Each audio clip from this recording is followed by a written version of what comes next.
Chapter 313. Starlight sprinkled on the earth.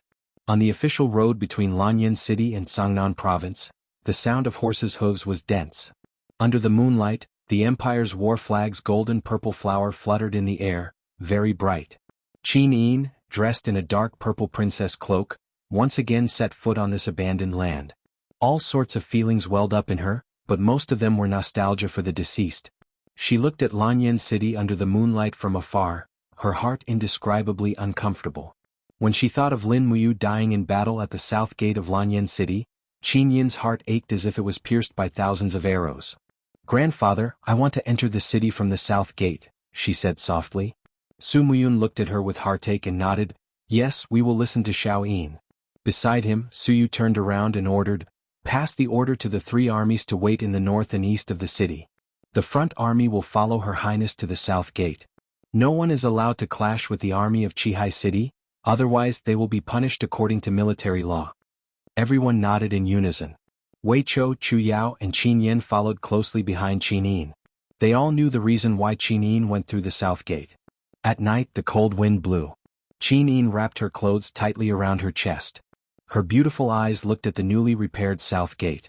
There were still huge cracks and traces of newly built walls on the wall. Even the gate was pieced together, its defense could be said to be very weak. However, the swaying purple flower war flag on the wall was like iron chains, stabilizing the crumbling building. On the city wall the torch swayed. Tang Zhen's eyes were stern as he said, "Is it Her Highness Qin Yin's men?" Wei Chou flew forward and looked up. "General Tang Zhen, don't you recognize me, Wei Chou?" Tang Zhen had mixed feelings. "It's Lord Wei Chou, of course I know him." "Her Highness Yin. Where is Her Highness Yin?" "Princess, she wants to see Her Highness Yin, can she?" In the crowd, Su Yu held a steel knife and stood in front of Qin Yin saying, "Shield formation, protect Her Highness." "Yes." A group of people guarded her left and right, but Qin Yin smiled and said, "No need, disperse. Anyone in this world can harm me but Xiaoxi will never." She urged her horse forward and slowly walked out of the crowd. Strands of golden god-binding chains coiled around her body. She raised her head and looked up at the city. "Little Shi, it's me." On the city wall, a golden light soared into the sky. Tang Xiaoxi, who could not control her emotions, turned into a 9-tailed demon fox. Her 9 fiery red tails swayed slowly, and she jumped down from the city wall. Under the control of her power she slowly landed. When she raised her head, her eyes were already full of tears. She cried and said, "Xiaoyin Mumu is dead." Qin Yin looked at her with tears flowing down her face. "Xiaoxi, Xiaoxi." The 2 sisters hugged each other and cried in grief. They both understood how it felt to lose a loved one. Everything could never go back. It was like a house on fire. Looking at its gray walls and broken walls, even though they knew it was home, they could never go back. The sound of hooves slowly approached. Chu Yao mounted the horse and put her hands on Tang Xiaoxi and Qin Yin's shoulders, saying, "Xiao Yin and Xiaoxi, don't cry.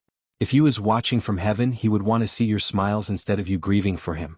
Doesn't the Yu we know always face everyone with a smile?" "Yes." Qin Yin lowered her head and wiped away her tears, saying, "I know. I know." As she spoke, she looked deeply at Tang Xiaoxi and held her hand, saying, "Xiaoxi, you've suffered. If it wasn't for you, I'm afraid the empire would have been doomed." Tang Xiaoxi murmured, "I thought I could save Mu but I didn't. I'm really useless." "No." Qin Yin softly said, "You've already tried your best. I'm the useless one. I've always needed someone else's protection, but I can't help anyone. I'm the burden." "Xiaoyin, don't say that. You're the empire's only hope. Only you can unite this disintegrated continent." At this moment, Su Muyun and Su Er rode over. Su Muyun cupped his fists and said, "Old subject Su Muyun greets Princess Shi." Tang Xiaoxi hurriedly said, "You're too polite, Duke Yun. I'm just a junior, so I can't accept such a greeting from Duke Yun." Tang Xiaoxi greets Duke Yun. "Ha!" Su Muyun laughed and said, "I heard that Princess Tang Xiaoxi is guarding Lanyan City and doesn't even allow the 7 Sea Cities army to enter the city. She's waiting for Xiao Yin alone. This old subject is touched by her loyalty and friendship. Since that's the case, our Twilight Rain City's army won't enter Lanyan City anymore." Tang Xiaoxi smiled faintly and said, "Lanyan City is already riddled with the flames of war. If Duke Yun doesn't mind, then you can station outside the city. The heavy responsibility of rebuilding Lanyan City requires even more troops, and the 200,000 troops that Duke Yun is leading will be just enough to help." "All right." Su Muyun cupped his fists and said, "The Twilight Rain City's army is under Her Highness Ho-In and Princess Shi's command. Then, shall we enter the city? I heard that Duke Lan is also outside the city. Quickly send someone to invite him into Zetian Palace." "Yes." As they passed through the south gate, Qin Yin raised her head and looked at the huge pothole on the city wall. Her eyes couldn't help but turn red. "Big brother Yu, is he there?" Tang Xiaoxi nodded and said in a sobbing voice, "Yes. It said that when Mu was killed by Luo Lan, a Catasaurus created many dragon crystals to protect Mu's body. However, these dragon crystals were secretly taken away by the Iha nation's bastards. No one knows where Mu's body is. I've sent many people to look for it, but there's been no news." Qin Yin's beautiful eyes were filled with hatred as she said, "This debt must be paid with blood by the Iha nation. Also, send more people to find Big Brother Yu's body." Su'er cupped his fists. "I understand. I'll definitely send more people to look for him." "Yes, thank you, Aner. You're too polite, Your Highness. This is what I should do." Everything in the capital seemed to have been destroyed, but it still retained its original appearance. As they passed by the Holy Temple and the Spiritual Medicine Department, they saw that the two temples had been destroyed by the fire. However, the sturdy walls and stone buildings were still there. On the ground there was a huge pothole that was being filled up. Everyone urged their horses to go around it. Qin Yin couldn't help but take another look. Tang Xiaoxi said faintly, "Great Deacon Lei Hong was killed by the hierarch Luo Lan here." "Grandpa Lei Hong?" Qin Yin's eyes dimmed as she said, "How did Big Brother Qin Lei die?" Tang Xiaoxi's expression darkened as she said, "Commander Qin Lei was surrounded and killed by Ji Yao's cavalry archers. His body was hit by hundreds of arrows, and in the end, his head was chopped off by LV Zhao. It said that LV Zhao soaked Commander Qin Lei's head in a potion and sent it back to Lingnan." "Bastard." Qin Yin clenched her fists, tears in her eyes. "The revenge of Iha nation must be repaid with blood." "Yes." Qin Yin continued, "The Holy Temple, the Spiritual Medicine Department, and the Fire Sparrow Department are the pillars of the Empire. They must be rebuilt as soon as possible. The Spiritual Medicine Department has been severely damaged. Send some talented alchemists from Seven Seas City and Sunset Rain City to the capital." Su Muyun cupped his fists. "Yes, this old subject will handle this matter." Qin Yin nodded, "Thank you, grandfather. Also, the Spiritual Medicine Department needs someone skilled in alchemy and medicine to take charge. Sister Chu Yao, I will now officially appoint you as the Great Deacon of the Spiritual Medicine Department. Are you willing?"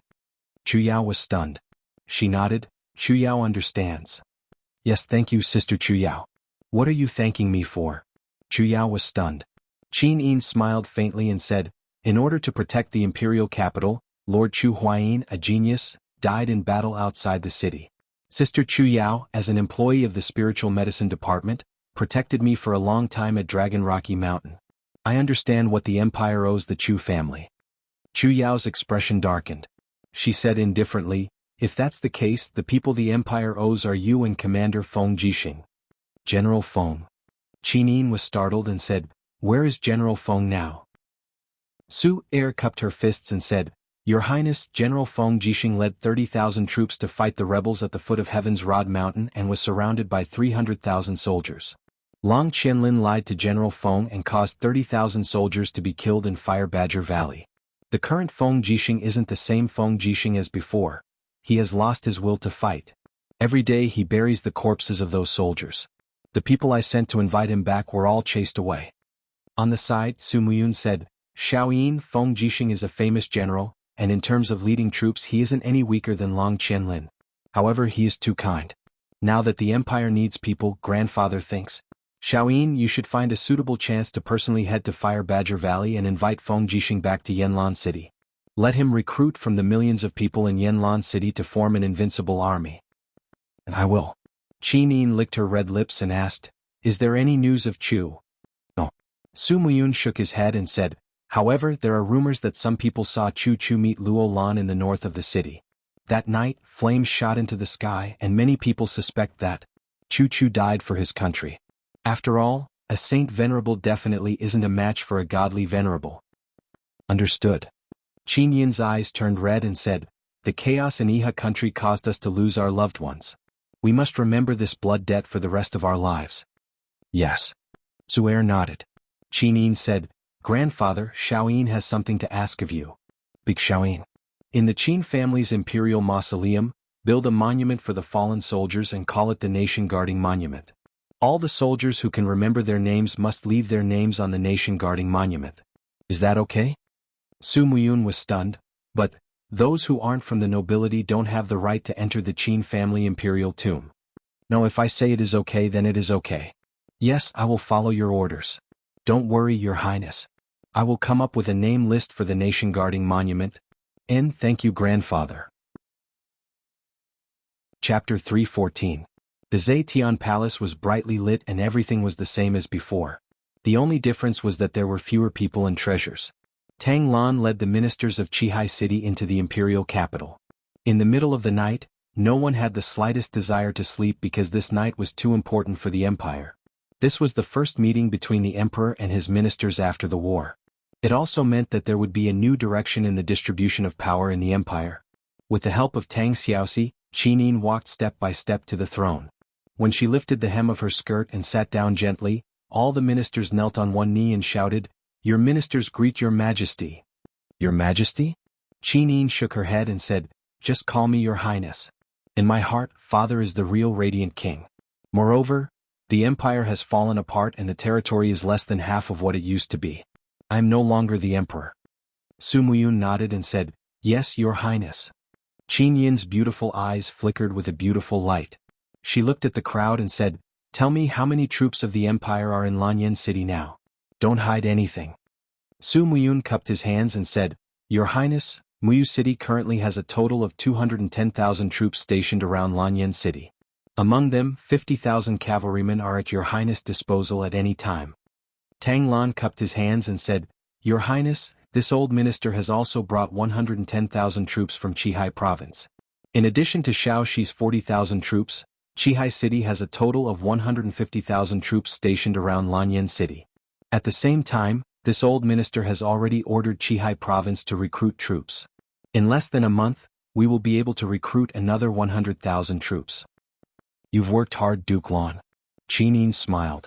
In the crowd, Jinghua General Ling Nantian also cupped his hands and said, "Your Highness, this old general has been gathering the scattered troops of the empire around Lanyan City these days. Now, there are more than 7,000 people gathered around Lanyan City and they are at Your Highness' disposal at any time." "Thank you for your hard work, General Ling." Qin Yin nodded her head again. At this moment, Qin Yin, the son of King Yuning, who was standing behind Tang Lan, raised his eyebrows and growled with a hint of anger on his face, "You are all princes of the empire with hundreds of thousands of soldiers in your hands. When Lanyan City was surrounded by the Yihe kingdom, Chu Huaying, Lin Muyu, Feng Jixing, and Qin Lei fought against the Yihe kingdom's army with their lives. Where were you? Are the hundreds of thousands of soldiers in your hands just for show? Or are you waiting for the fall of the empire to divide the soup?" These words caused Tang Lan, Su Muyun, Ling Nantian, and the others to be dumbstruck, and no one actually dared to reply. At this time, Qin Yin stood up and said in a gentle voice, "Qin Yin, there's no need to say any more. The heavy snow has sealed the ancient path in the clouds, and Muyu City's army wants to reinforce Lanyan City but is powerless to do so. As for the Seven Seas province, hasn't Shaoxi already led an army of 50,000 to come to the rescue? I believe that every one of the empire's ministers here is loyal." Qin Yin gritted his teeth and said, "Yes, Your Highness." Qin Yin raised her head and glanced at Tang Lan, saying with a smile, "Duke Lan, Xiaoyin has something to say but I don't know if I should say it." Tang Lan was startled and said, "Your Highness, speak. This old subject is listening." "Shaoxi leads the troops well. Moreover, you have interacted with the 40,000 soldiers of the Sharp Peak Battalion under Tang Jin for a long time. Why not hand over the military authority of these 40,000 soldiers of the Seven Seas City to Shaoxi? Lanyan City is being rebuilt, and the situation is chaotic. I want to let Shaoxi lead this army of 40,000 soldiers and hold the authority of the Imperial Army before the Imperial Army is rebuilt. Is that possible?" Qin Yin looked at Tang Lan calmly and said. Tang Lan's gaze was calm as he cupped his fists and said, "Your Highness is the monarch of a nation, and your words carry enormous weight. The Sharp Peak Battalion is the army of Seven Seas City, and also the army of the Empire. This old subject will do as you say." "Good." Qin Yin smiled faintly and said, "Promote Tang Zhen to the Western General, and rename the 40,000 troops under him the Nation Guarding Army. They will all be under your command. In addition, you must listen to Tang Xiaoxi. Other than Xiao Shi and me, you don't need to listen to anyone else. Understood? Tang Jin cupped his fists excitedly. This general obeys the decree. By the side, Tang Xiaoxi also snickered secretly and said, Xiaoyin is really smart. However, it was obvious that Tang Lan wouldn't be too happy with Qin Yin's separation of military power. These 40,000 soldiers would be renamed the Nation Guarding Army, and Tang Jin would be replaced by a group of trusted subordinates, such as captaincy and kiliarchs. Then, the military power of this army would really be completely in the hands of Qin Yin. In fact, Qin Yin also knew that although she was now the ruler of a nation, the military forces were not in her hands at all. She could not guess the thoughts of her grandfather, Su Muyun, at all. Tang Lan, on the other hand, was a person who kept a low profile and bided his time. No one knew where the future of the empire lay. When Yihan Nation attacked Lanyan City, it was a battle. But now, it was a battle of power without the shadow of a sword. A map was unfolded in the center of the main hall. There were burn marks on the edges, but there was no other way. Zetian Palace was almost completely looted, and there was no way to find a second map. It was too late to ask the craftsmen to draw a temporary one, so they could only make do with it for now. Qin Yin stepped down from the throne, and her pale golden boots stepped on the blood-red carpet to the side of the map. She said lightly, Lanyan City is adjacent to Cangnan Province, Tianshu Province and Earthstar Province. Since Lanyan City has been recovered, the next step is to recover these three provinces. If anyone has any suggestions or opinions, please feel free to voice them out. Ling Nantian cupped his fists and said, Your Highness, Yuchi Tian of Tianshu Province is a two-faced villain. He previously surrendered to Yihan Nation, but now he has sent a letter saying that he is willing to return to the empire. The 40,000 Tianshu army under him is even more willing to fight at the forefront for the empire. Despicable villain. Wei Chou clenched his fists and said, It was this army who sent a fake letter and deceived General Feng into leading 30,000 imperial soldiers out of the city. Otherwise, Lanyan City might not have to suffer this disaster. Qin Yin said angrily, Your Highness, you must reject Yuchi Tian's surrender. A debt of blood must be paid in blood. Oh. Qin Yin waved her hand and said, The Yihan Nation still has nearly 300,000 troops. We are not sure that we can win, so we should try to gain as much strength as possible. Later, we will send people to take over the Heavens Pivot Province. At present, we only have to deal with two cities, the Five Valley City and the Cold Star City. Tang Lan said, Your Highness, you don't need to worry about Lungxing City. I have already sent General Xiang to lead 3,000 cavalry to attack. With General Xiang's ability, I believe that Lungxing City will be taken in less than 3 days. Qin Yin was startled. I wonder which General Xiang is Master Lan talking about. General Xiang Yu. Xiang Yu? Qin Yin was stunned. Wasn't Xiang Yu secretly executed by Lord Chu Huayin? Tang Lu, who was beside Tang Lan, cupped his fists and said, Your Highness, you may not know this, but Lord Chu Huayin is a benevolent general with a kind heart, so he didn't kill Xiang Yu and only ordered him to go far away. Grandfather knows Xiang Yu's ability, so he sent people to find Xiang Yu who lived in seclusion when the empire fell. He gave him a troop and ordered him to work for the empire again to make up for his mistakes. I see, Qin Yin nodded. That's good. As long as Xiang Yu can conquer the rebel army in Lungxing City, he will be forgiven for his previous crimes. Thank you, Your Highness. Tang Lan cupped his fists and bowed. As for Wugu City, Qin Yin blinked and said, According to the military intelligence, Zhennan King Qin Yi, that old thing, will personally lead 200,000 troops to guard Wugu City. I wonder who is willing to attack Wugu City? Tang Lan was silent. Everyone was also very quiet. It seemed that no one was willing to challenge the 200,000 troops of Wugu City. At this moment, Zhennan General Ling Nantian cupped his fists and said, Your Highness, since all the generals are so modest, this old general is willing to go. I only hope that Your Highness can allocate more troops for this old general to attack Wugu City. After all, this old general only has less than 10,000 troops under his command. Qin Yin smiled and said, In that case, Duke Lan, grandfather, each of you will allocate 50,000 troops for General Ling to attack Wugu City. How about that?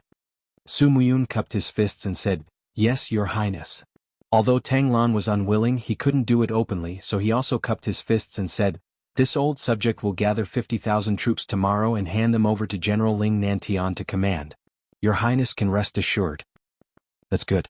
All the provisions will be provided by Qihai City and Muyu City respectively. Yes. Everyone had their own thoughts, so they didn't say much.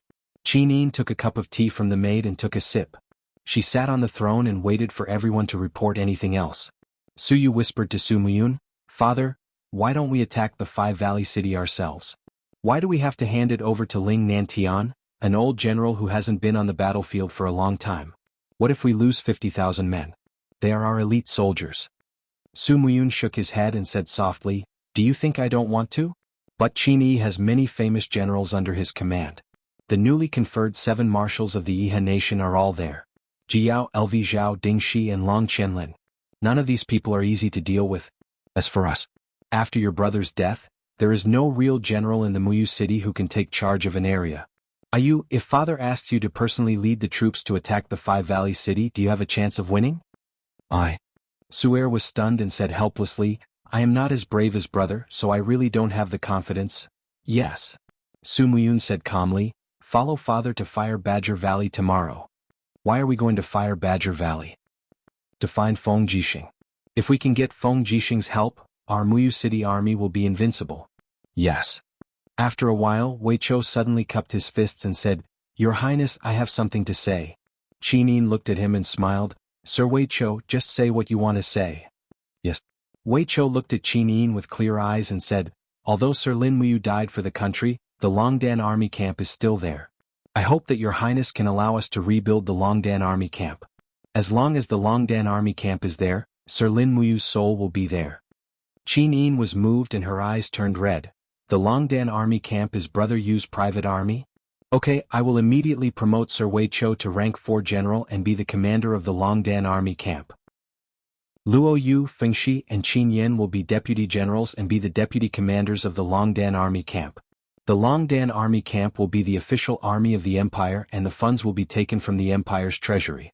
Tomorrow we can recruit new soldiers in Lanyan City." "Yes." In the mountains, the crystals buried deep in the ground shone with a faint purple light.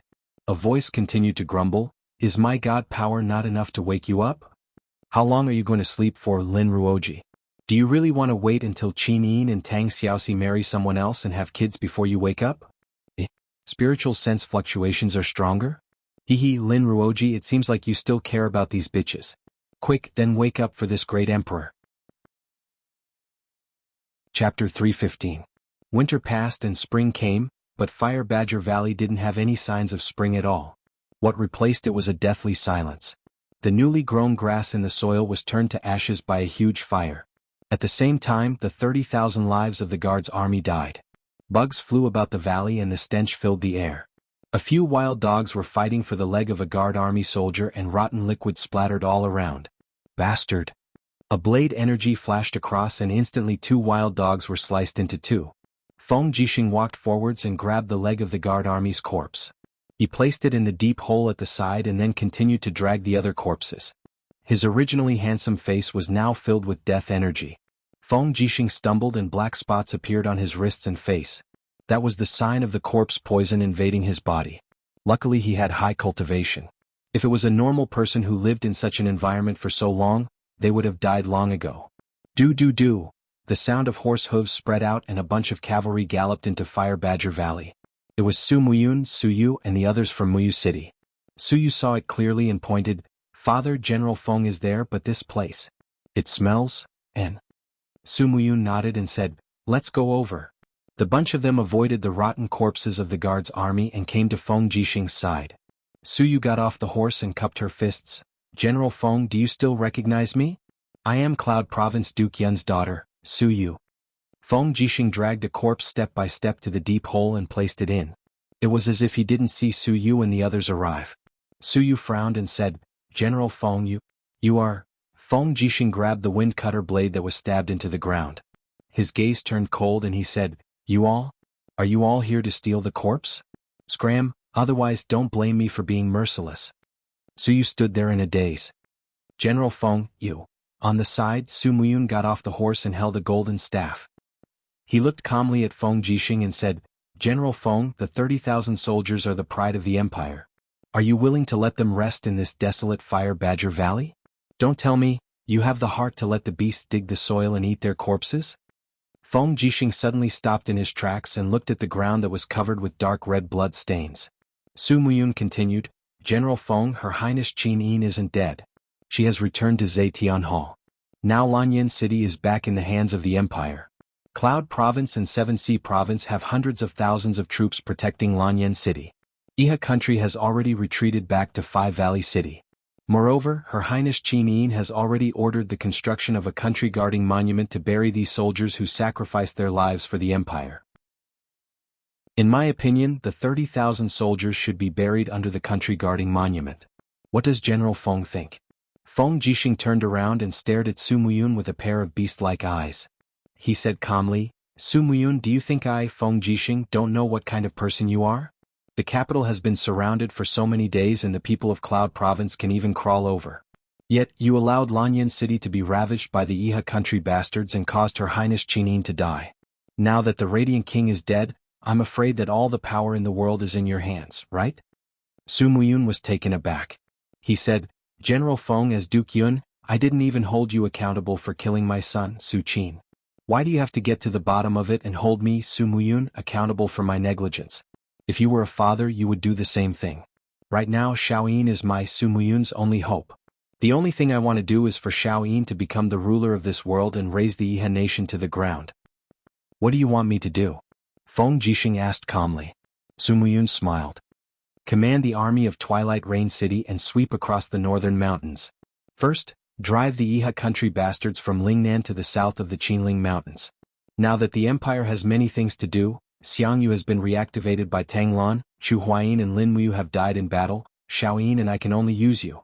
I hope that General Feng will come out of seclusion again for the sake of the people of the Empire. Old Chu. You. Feng Jixing frowned and tears welled up in his eyes. He lowered his head and remained silent for a long time. Finally, he raised his head and looked at Su Muyun and Su Yu. He said, I, Feng Jixing, am a sinner. I will only leave after I bury my 30,000 brothers. Moreover, I can't just listen to your side of the story. Before I see the nation-guarding monument and Her Highness Qin Yin, I will not serve anyone. Got it? Su Muyun nodded. I will prove it to you. As he spoke, Su Muyun got on his horse and shouted to the guards, the few of you stay here and gather firewood to cremate the bodies of the Imperial Guards. Bring their ashes to the nation-guarding monument. In addition, go to Great Deacon Chu Yao and summon the medical officer from the Spiritual Medicine Department to come here and treat General Feng's injuries. No one is to be negligent. Everyone cupped their fists together. Yes, Sir Yun. On the way back, the mottled shadows of the trees scattered on the ground. Su Yu held the reins and frowned. Her black cloak swayed gently behind her. You, what are you thinking about? Su Muyun asked. Su Yu smiled faintly. Father, I'm thinking. Feng Jixing, Lin Muyu, Chu Huayin and Qin Lei. These four are indeed outstanding. It's a pity that the heavens are jealous of their talents. Now only Feng Jixing is left. Outstanding? Su Muyun smiled thoughtfully. Outstanding people can't go against the heavens. The death of Chu Huayin, Lin Muyu and Qin Lei was the will of the heavens. The fact that Feng Jixing is still alive means that the heavens are looking out for the Qin Empire. They gave us the bloodline of a famous general. Otherwise, we won't be able to fight against the powerful Iha country. Yes. Su Yu nodded and said, Father, what are you thinking? Can you tell me? Me. Su Muyun was stunned. What am I thinking?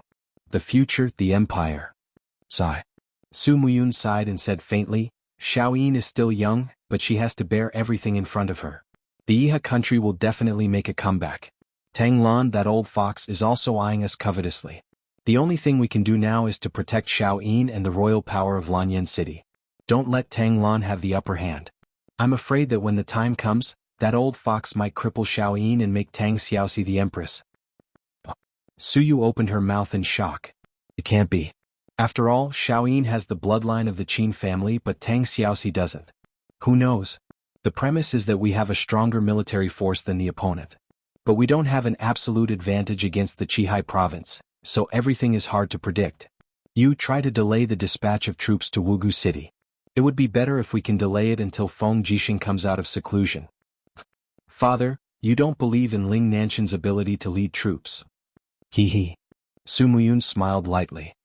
If Ling Nantian is really a famous general, I'm afraid Lanyan City won't be in such a miserable state. Alright. You send more people to the southern border and the western region to find the lost troops of the Empire. You must find the whereabouts of Du Hai. He is the first warrior of the empire. If we can use him, it will be even more powerful. Yes, father. On the 11th of May, news of victory arrived. Xiang Yu, with a force of 3,000 cavalrymen, had successively conquered Cold Star City, Bugu City, and a total of 11 cities in the Earthstar province. Other than Cold Star City, which resisted slightly, the other cities had already surrendered. On the morning of the 12th, Xiang Yu led the army back to Lanyan City and was welcomed by the people of Lanyan City. In Zetian Palace, Xiang Yu led a few trusted generals into the main hall. He smiled and cupped his fists in a dignified manner. General Xiang Yu greets your highness. Qin Yin nodded. General Xiang Yu has made great contributions in quelling the rebellion. Thank you for your hard work. Tang Lan cupped his fists and said, Your Highness, General Xiang Yu is free to quell the rebellion. Moreover, the empire is in need of manpower at this time. Therefore, this old official suggests that your Highness promote General Xiang Yu to the second-rank state general. Su Muyun frowned and said, Duke Lan, although General Xiang Yu has made great contributions, he is still a sinner. Isn't it too much to promote him to the rank of state general after conquering a mere Earthstar province? Tang Lan smiled. Duke Yun, the Iha Empire's army has swallowed our empire's territory. It is not easy to take back every inch of our land. Moreover, General Xiang has conquered the entire Earthstar province. Su'er said, What Duke Lan said makes sense. However, if General Xiang Yu can be promoted to the rank of state general after conquering a province, wouldn't he be promoted to the empire's marshal if he conquered 2 provinces in a row? Haha. Tang Lan laughed. General Su Yu is not inferior to men. What you said is very reasonable. How about this? Your Highness, this old official suggests that General Xiang Yu be promoted to the 3rd-rank state general. What do you think? Wei Chou, who was in the crowd, was slightly displeased. He cupped his fists and said, Your Highness, the title of state general originally belonged to Lady Lin Muyu. Tang Lan's gaze turned cold. Although Lin Muyu died in the line of duty for the empire, she is still a deceased person. Why not? Qin Yin stood up and said lightly, Since Duke Lan insists on conferring the title of Xiang Yu, then let's do as you say. Someone promote Xiang Yu to the rank of state general and bestow him with the sword seal. I hope that General Xiang Yu can continue to serve the empire and recover the land. This general obeys. Xiang Yu smiled and happily knelt on one knee. Qin Yin looked up at the crowd and asked, How is the battle at Five Valley City? Su'er cupped her fists and said, Reporting to your Highness, General Ling Nantian has led 100,000 troops to Five Valley City. Yu Shu reported that the siege is urgent, but Five Valley City is guarded by Lingnan's famous General Ding Shi. There are 200,000 troops inside and there are also the troops from Tongtian province. So it is difficult to attack in such a hurry. I'm afraid it will take some time to take down Five Valley City. Yes, do a good job in defending Lanyan City and prevent the Iha Empire from invading again. Yes, Your Highness, rest assured that this general will do a good job. Su'er was full of confidence. If she was asked to lead 100,000 troops to attack, she would not be able to do it. But if she was asked to lead tens of thousands of troops to defend the city, this was something she could handle. Chapter 316. Lanyan City, Qin's Imperial Mausoleum. Tens of thousands of people worked together to send the remains of the fallen soldiers into the Imperial Mausoleum. The total number of soldiers who died in the Battle of Lanyan City had exceeded 100,000.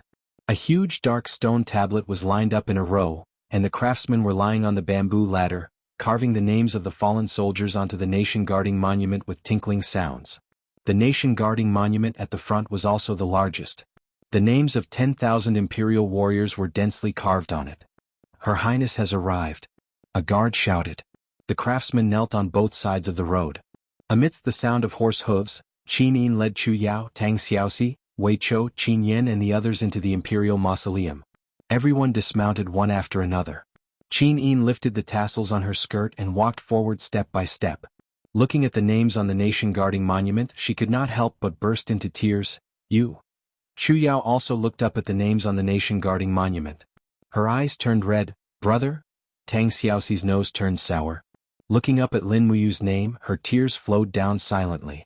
Wei Chou, Qin Yin, Luo Yu and Feng Shi, the 4 generals of the Longdan army camp, quickly knelt on one knee and remained silent to show their remembrance.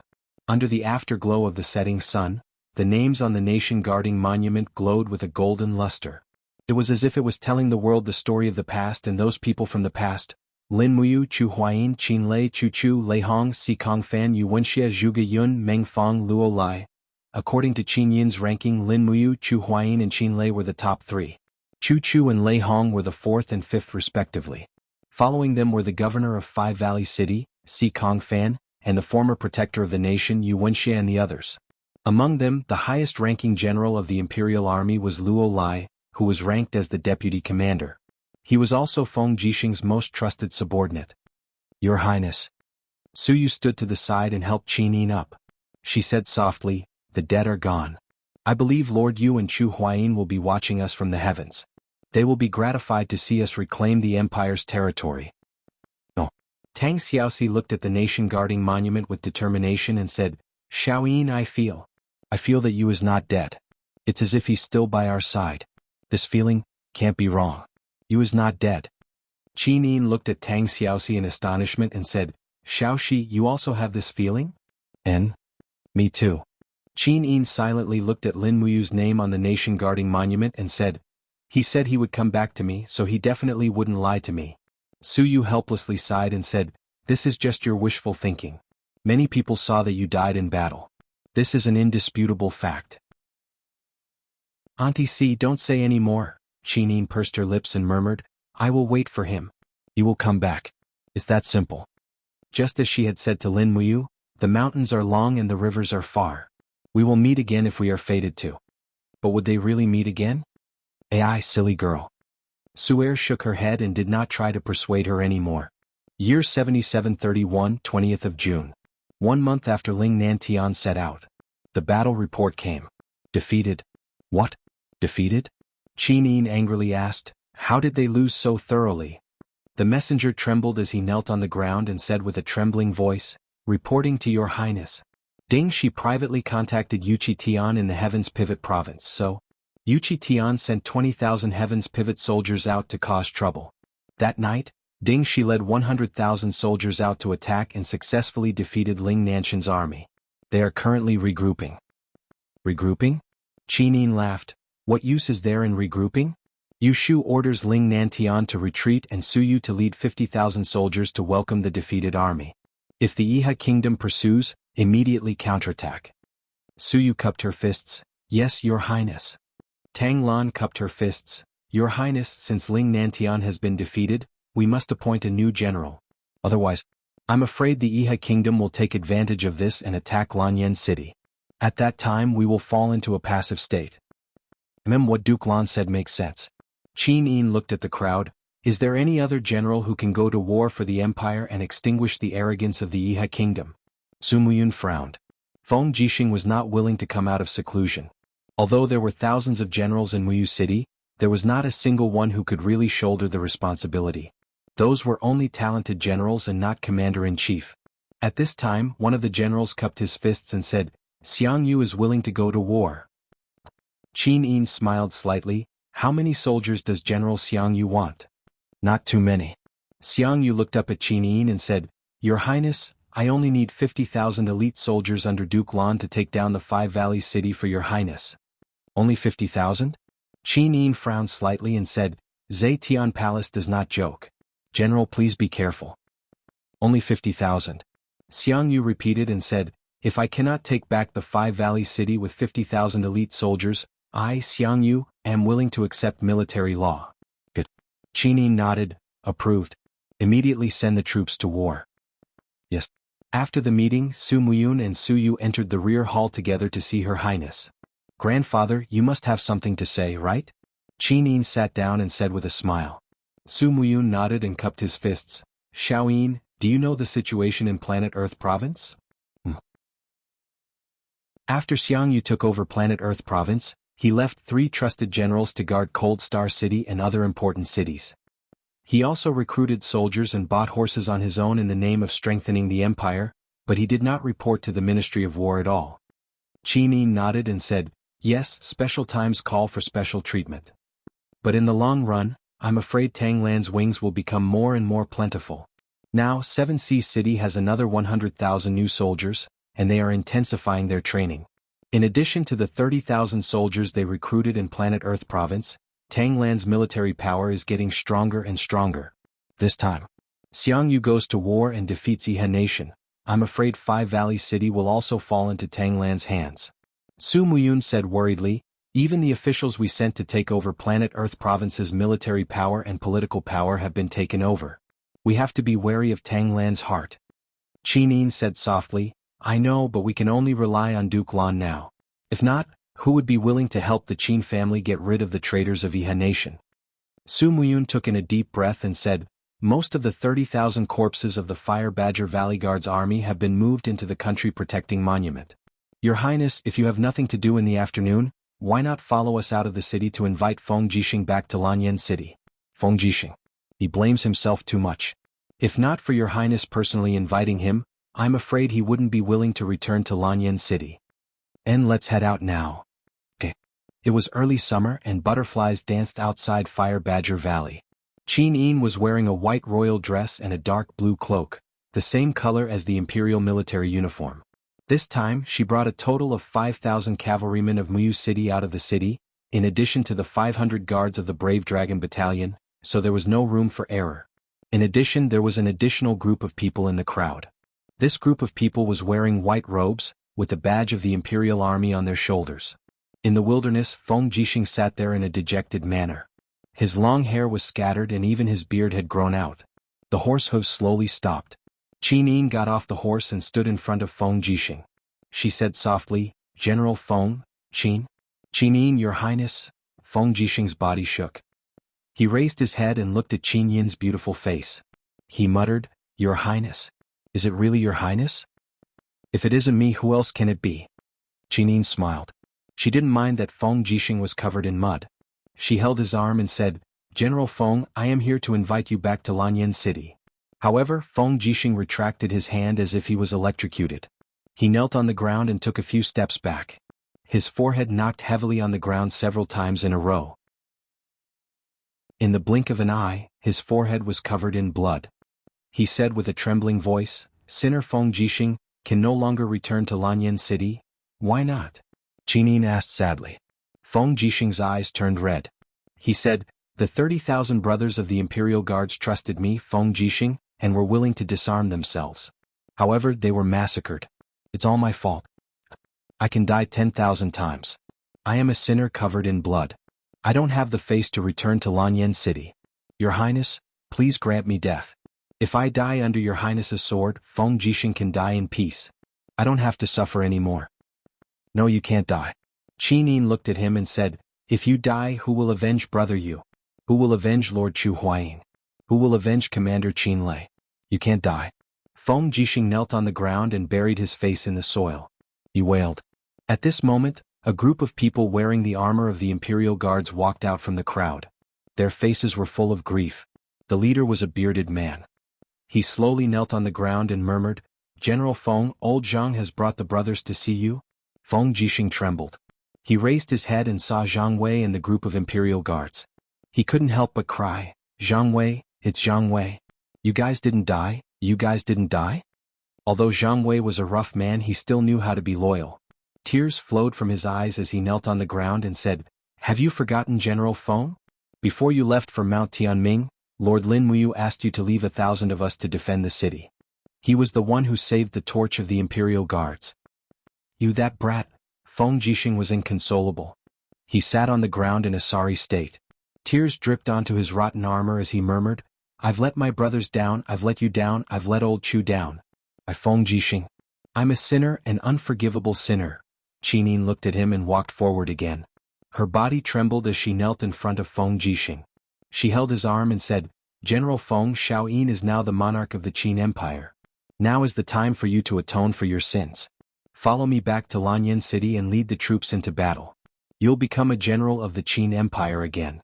The more Yihe Kingdom's traitors you kill, the more you can wash away the bloodstains on you. Are you willing to pledge your loyalty to me, Qin again? Feng Jixing trembled and slowly knelt down. Feng Jixing is willing to follow your Highness for the rest of my life.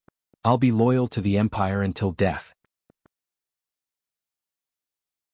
Chapter 317.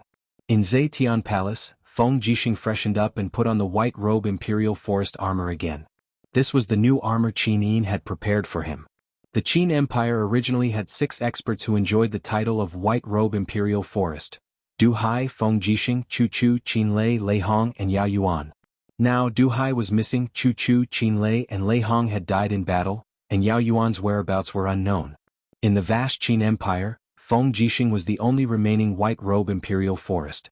On his collar, behind the purple flower, there were 3 gold stars. This was the rank of a commander. Feng Jixing's heart skipped a beat. He felt as if thousands of arrows were piercing through his heart. Zhang Wei was promoted to the deputy commander of the Imperial Army. In addition, Feng Jixing had taken Xiahou Sang away from the Longdan army camp. Therefore, both Zhang Wei and Xiahou Sang followed behind Feng Jixing. It looked quite imposing. "Congratulations, General Feng." Tang Lan cupped her fists and smiled. Feng Jixing nodded. "Thank you, Duke Lan."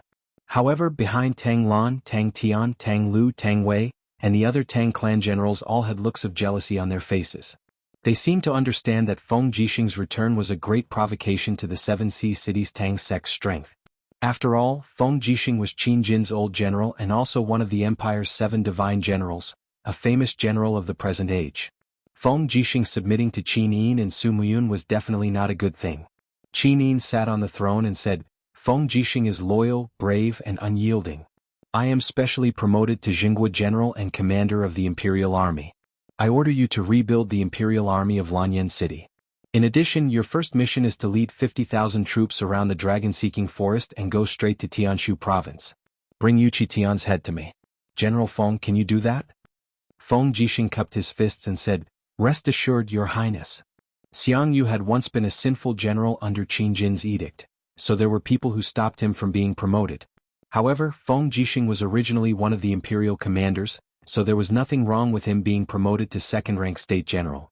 At the side, Su Muyun smiled and said, "General Feng, the 50,000 elite troops have been prepared for you. You can take a rest tonight. Tomorrow we will set off for Dubhe province." "Yes, Duke Yun." Feng Jixing was very respectful. He also knew that the military power of the empire was not in the hands of Qin Yin, but in the hands of Su Muyun and Tang Lan, the 2 guardian Grand Dukes. He had to be polite to these 2 people. That night, in the Forbidden Army's main camp, Zhang Wei and Xiahou Sang were preparing their war horses, weapons, and armor. They were all beaming with joy, but Feng Jixing was carrying a wine jar. He mounted his horse and said, "I'm going out for a walk. You guys stay here and wait for my orders." Zhang Wei hurriedly said, "Commander, let me bring a team of guards with me.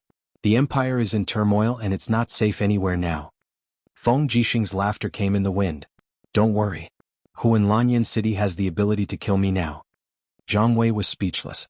Just as Feng Jixing said, Xiang Yu had set off for the war. There was no one in Lanyan City who could be a match for Feng Jixing. The starlight scattered on the ground. Feng Jixing rode his horse straight into the imperial mausoleum. In the distance, the nation-guarding monument glowed brightly under the starlight. Feng Jixing sat beside the nation-guarding monument and looked up at the names of Lin Muyu, Chu Huayin, and Qin Lei. He drank a mouthful of strong liquor and felt that the liquor burned his throat. He couldn't help but laugh out loud. As he laughed, tears flowed down his cheeks. He quietly leaned against the nation-guarding monument. As the moonlight fell on his face, Feng Jixing choked with sobs and said, You once asked me if I was afraid. I said I wasn't. Now I'm afraid. Brother Feng knows how you feel. The 4 heroes of Lanyan disappeared in the blink of an eye. I'm the only one left. I'm so scared. How can I continue on my path in the future? Old Chu, Ale, how are you guys doing in that world? The nation-guarding monument was cold. Feng Jixing raised his head and took another sip of strong liquor. He sobbed like a child and said, If only we could go back to the days when we were drinking in the pavilion of raindrops, how good would that be? He looked up at the jungle in the distance. His eyes flashed with despair. He knew that he could never go back. After a long time, Feng Jixing stood up and poured the remaining liquor in the jar under the nation-guarding monument. With a determined look in his eyes, he said, Brothers, wait for me. On the day Feng Jixing unifies the territory of the empire, I'll accompany you to drink in the netherworld. He turned over and mounted the horse, galloping away. The next day, Feng Jixing led the 50,000 troops of Muyu City on an expedition to the east and went straight to Tianshu province. At this time, Xiang Yu was leading the troops to attack Wugu City. This was undoubtedly another head-on blow for Iha country. Once they lost the protection of Tianshu province, Wugu City would become a lonely city and lose all reliance and support.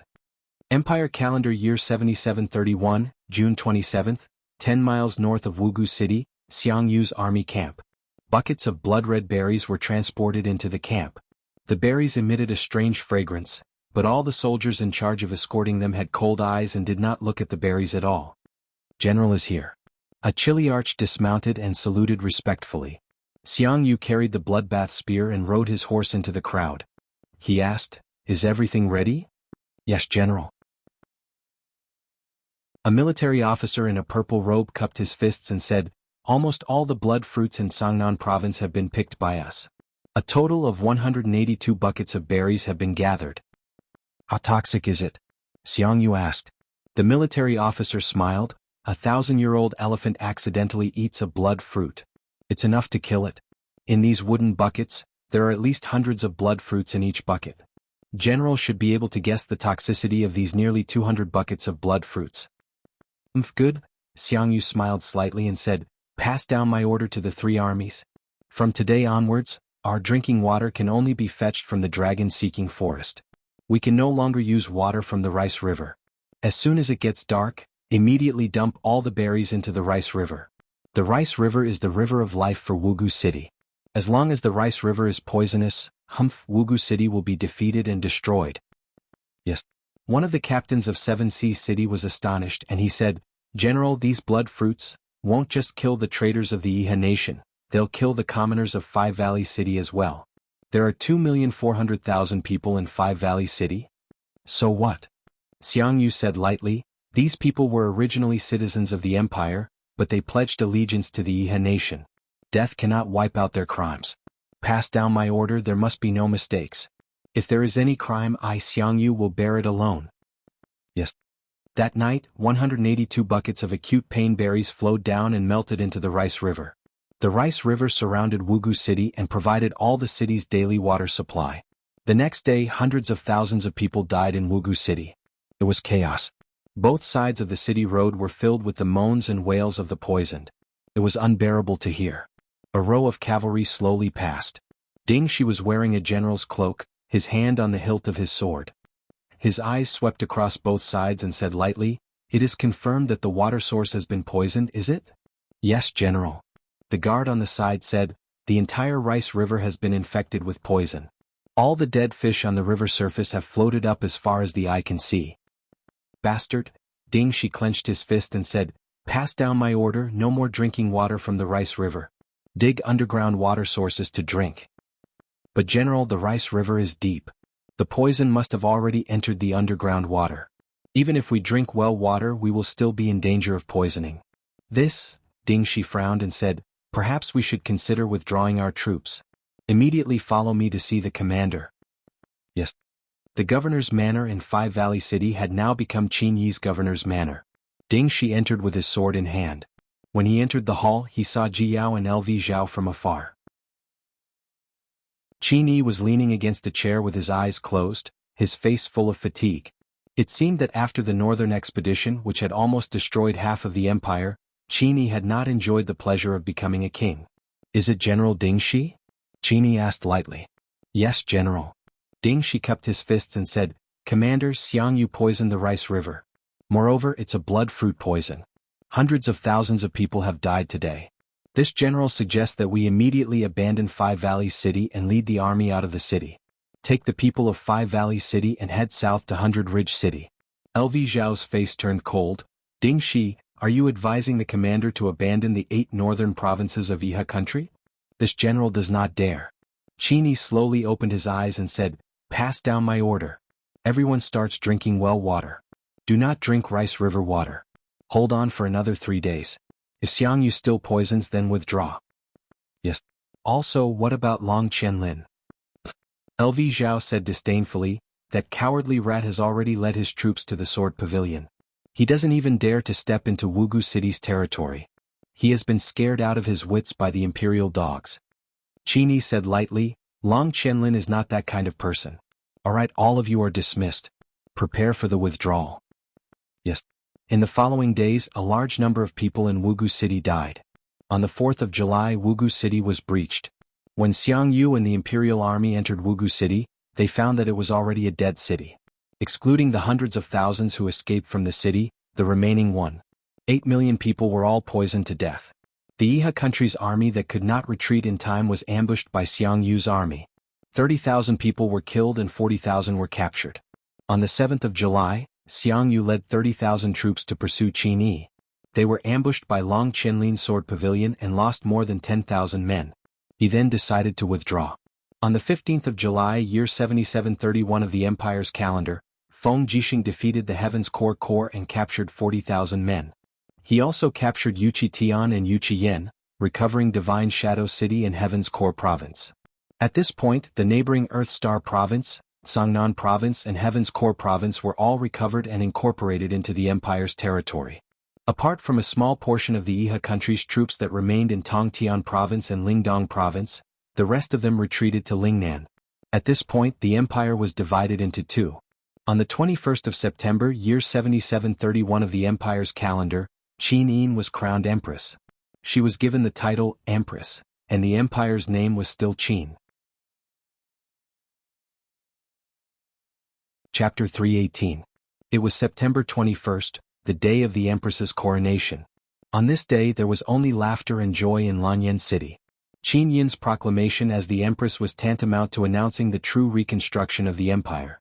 The people of Lanyan City had suffered deeply from the massacre of the Iha kingdom. This kind of pain penetrated deep into their bones and was unforgettable. Compared to the hypocrisy of the Iha kingdom, the people loved this generous and benevolent empress even more. The square of Zetian was crowded with countless commoners who had come to watch the empress's coronation. The crowd crowded from Zetian Palace Hall all the way to Tongtian Street. It was extremely lively. Accompanied by the ringing of the bell, the officials divided into two groups and stood outside the main hall. The square of the main hall was filled with the newly organized Imperial Guards and Imperial Guards in bright armor. Feng Jixing and Xiang Yu, the two famous generals who had just been promoted to first-rank generals, stood guard outside the main hall. "Your Highness, please?" Su Muyun shouted with a smile on his face. Surrounded by the officials, Qin Yin slowly walked out of the main hall. Her beautiful face was expressionless as she stood there gracefully and calmly looked at everyone in the main hall. Her hair was coiled up high and was inlaid with the empress's golden swan neck crown. It was elegant and dignified. Under the velvet shawl, she wore an exquisite blue robe that was the same color as the uniform of the Empire soldiers. Her waist was adorned with gold and silver tassels, and her perky twin peaks protruded from the front of her robe. On the front of her robe, there was a gold-bordered purple flower, which was the Empire's emblem. "Shao Shi, present the pearl of imperial power." At her command, Tang Xiaoxi, who was dressed in a beautiful red dress, held a tray in her hand, and respectfully came in front of Qin Yin. She looked up with a smile and said, "Shao Yin, come." Qin Yin nodded with a smile and reached out to hold the golden scepter. This was the treasure that represented the royal power and was once held by Qin Jin. Holding the scepter in one hand and the golden and blue pearl in the other, Qin Yin's snow-white face carried a faint smile as she turned to look at the officials in the main hall and the people of the empire in the distance. For a time, the whole Lanyan city seemed to be boiling at this moment. "Shao Shi, come with me." Qin Yin turned to look at her best friend. Tang Xiaoxi smiled and reached out to hold Qin Yin's little hand. The two of them walked step by step towards the throne. Below the throne, an attendant was holding a golden laurel crown. This was a custom-made laurel crown for the empress. "Grandfather," Qin Yin said softly. Su Muyun hurriedly went forward and knelt on one knee. Then he lifted up the laurel crown and took off Qin Yin's original crown, putting this supreme laurel crown on her. In an instant all the officials knelt down and shouted, "Long live Her Highness the Empress." "You may rise." Qin Yin gently raised her hand. After all the officials stood up, she said, "All of you have helped Qin Yin recapture Lanyan City and even recovered Songnan Province, Tianshu Province and Earthstar Province. 6 of the 8 provinces in Lingbei have returned to the Empire's territory. On behalf of the family, Qin Yin thanks all of you for your hard work and contributions." She bowed and made a ladle-like bow. Immediately, all the officials were overwhelmed by the favor and returned the bow. Qin Yin blinked and continued according to the agreed procedure. "Duke Yun of Yunzhong Province, Su Muyun, has contributed greatly to the Empire of Great Qin. He especially conferred the title of Duke Yun, which can be passed down from generation to generation." Everyone shouted, "Congratulations, Duke Yun." Congratulations, Duke Yun. Su Muyun knelt respectfully in front of Qin Yin and said, Your old servant thanks your highness. Qin Yin continued, Duke Lan of Qihai Province, Tang Lan, has contributed greatly to the empire of Great Qin. He especially conferred the title of Duke of Qihai, which can be passed down from generation to generation. In addition, Tang Jin's second son, Tang Lu, has been conferred the title of Marquis of Lingbei. Tang Ju's eldest son, Tang Tian, has been conferred the title of Marquis of Lingxi. Tang Jin's daughter, Tang Wei, has been conferred the title of Princess Wei. Everyone from the Tang family knelt down to express their gratitude. Qin Yin smiled and nodded for everyone to rise. Beside her, Tang Xiaoxi was the closest to her. She blinked and said, 2 marquises and 1 princess. Grandfather wants you to confer these titles? Yes. Qin Yin's voice was very soft. The Tang family has contributed greatly to the empire's recovery. This is what they deserve. Tang Xiaoxi laughed bitterly. Even though Tang Lu, Tang Tian and Tang Wei are my brother and sister, they're all mediocre people. What ability do they possess to deserve such a title? Qin Yin couldn't help but smile. Xiaoxi, you're the best. Yes. Tang Xiaoxi looked at her faintly and said, Xiaoyin, the empire has just been stabilized.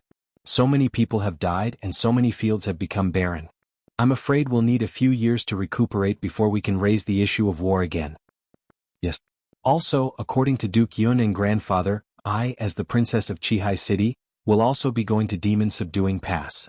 When are you leaving? Qin Yin seemed lost. Tang Xiaoxi smiled and held her hand saying, I'll leave tomorrow, but don't worry, little Yin. As long as you need me, I can come back to Lanyan City to see you at any time.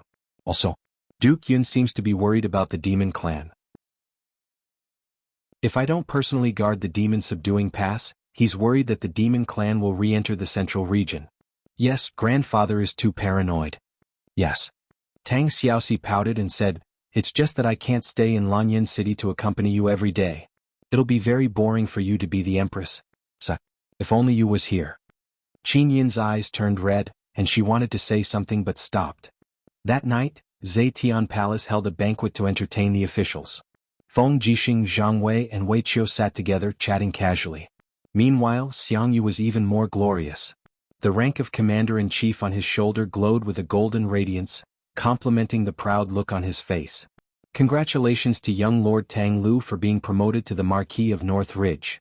Xiang Yu cupped his fists and said to Tang Lu with a smile. Tang Lu was young and successful, so he didn't put anyone in his eyes. The corner of his mouth rose. What are you talking about? I can't compare to General Xiang Yu. My title of North Ridge Marquis is just an empty title. How can I compare to General Xiang Yu? A rice river was turned into a river of dead people by General, and Five Valley City, one of the 7 famous cities of the empire, was turned into a dead city by General. Hey, in this world I'm afraid no one can compare to you. Xiang Yu was stunned and his face turned ashen. A general's success is built on the bones of tens of thousands. This is the way of the ancient times. Marquis, why do you have to ridicule me like this? Ridicule? Tang Lu couldn't help but laugh. He patted Xiang Yu's shoulder and moved closer to him. Xiang Yu, you're just a stray dog. If grandfather hadn't taken you in, would you have had the chance to accomplish anything? But you're a smart person. I think you should know what to do. Xiang Yu's face turned pale. He cupped his fists and said respectfully, Marquis's lesson is right. Xiang Yu will forever remember Duke Lan's kindness of giving me a new lease of life. If I forget, I'll definitely be stabbed by a sword. Good, that's good. Tang Lu smiled and passed by Xiang Yu in a drunken manner. He went to greet Tang Tian, who wasn't far away. One was North Ridge Marquis, and the other was West Ridge Marquis. Tang Lu and Tang Tian could be considered to have a sufficient status in the empire. In the side hall of the banquet, Qin Yin sat beside Su Muyun in silence. Xiaoyin, what's going on? Su Muyun asked with a smile. Qin Yin's gaze stopped on the fruit platter on the table. She mumbled, Grandfather, I want to rebuild the military system and turn the Longdan army camp into a regular army. I want to build an army of 30,000 men and promote Wei Qiu to a third-rank country protector general. What does grandfather think? Expand the Longdan army camp? Su Muyun frowned. He patted Qin Yin's shoulder and said with a smile, Let's put this matter aside for the time being. Wei Qiu is still young. If you want to put him in an important position, you can let Wei Qiu come to the Iron Blade Army to be a captaincy. I believe he's competent enough. Why? Qin clenched her fist and bit her red lips. Why don't I, the Empress, have the authority to build an army? Su Muyun smiled faintly. Silly child, what nonsense are you thinking about? You are indeed the Empress, but grandfather will help you with the matters of the army. Your Aunt Lien will also help you. You don't have to worry. Moreover, you're not young anymore. Grandfather doesn't have to worry about other things but your marriage. Qin remained silent. Su Muyun continued, Qin Yin, that brat, is the son of Prince Jining. After Prince Jining and His Majesty were killed at the Fairy Lake, many of Prince Jining's former subordinates had contact with Qin Yin. I think his character is not bad. Little Yin, if you don't mind, in another 2 years, when Qin Yin comes of age, grandfather will arrange your marriage. How about that? Qin clenched her fists so hard that her nails were about to sink into her flesh. Tears swirled in her eyes. She shook her head lightly and said, There's no need. Qin has already grown up. I will be with the person I love. Don't mention this matter again. Otherwise, grandfather, you know my temper. Su Muyun was stunned. Okay. I know you're stubborn. If you don't want it, then forget it. Xiaoyin Tanglan is now the Empress. The military power under her control is getting stronger and stronger. Haven't you thought about anything? That's between the two of you. I don't want to interfere. Qin stood up and said, I'm going to look for Xiao Shi. I won't accompany you. Looking at Qin Yin's lonely back, Su Muyun let out a long sigh. At the side, Su Yu drank a cup of grape wine and said indifferently, Father, Xiaoyin is not your puppet monarch. What you're doing is too much. Su Muyun turned to look at his daughter.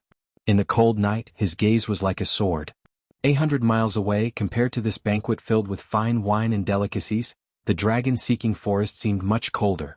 It was already autumn and the nights were already very cold. Yet at this moment, a heavy downpour fell from the sky. Boom. The mountain suddenly collapsed and a large section fell off. It also washed out the purple crystals that were buried under the soil and rocks. The rain washed the purple crystals very clean. After the heavy rain stopped, the clouds parted and the moon shone brightly. The light from the stars in the sky shone on the crystal. Suddenly, the eyelids of the person in the crystal seemed to move. Do your best. The 7 luminaries Demon Emperor called again and again. Lin Ruoji, it's time to wake up. Since you've already absorbed the light from the stars, your soul should be awake. How long do you want to sleep for? I'm a god emperor, but I've been calling you like a midwife for a few months. How can I endure this? All of a sudden, the soul that had been asleep for a long time woke up. His Yi was in a state of chaos.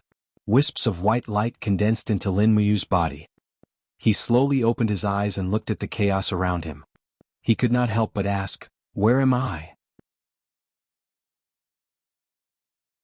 Chapter 319. Above his head was the boundless vault of heaven, and beneath his feet were the waves of 10,000 miles. It seemed like he did not need to ask to know where he was.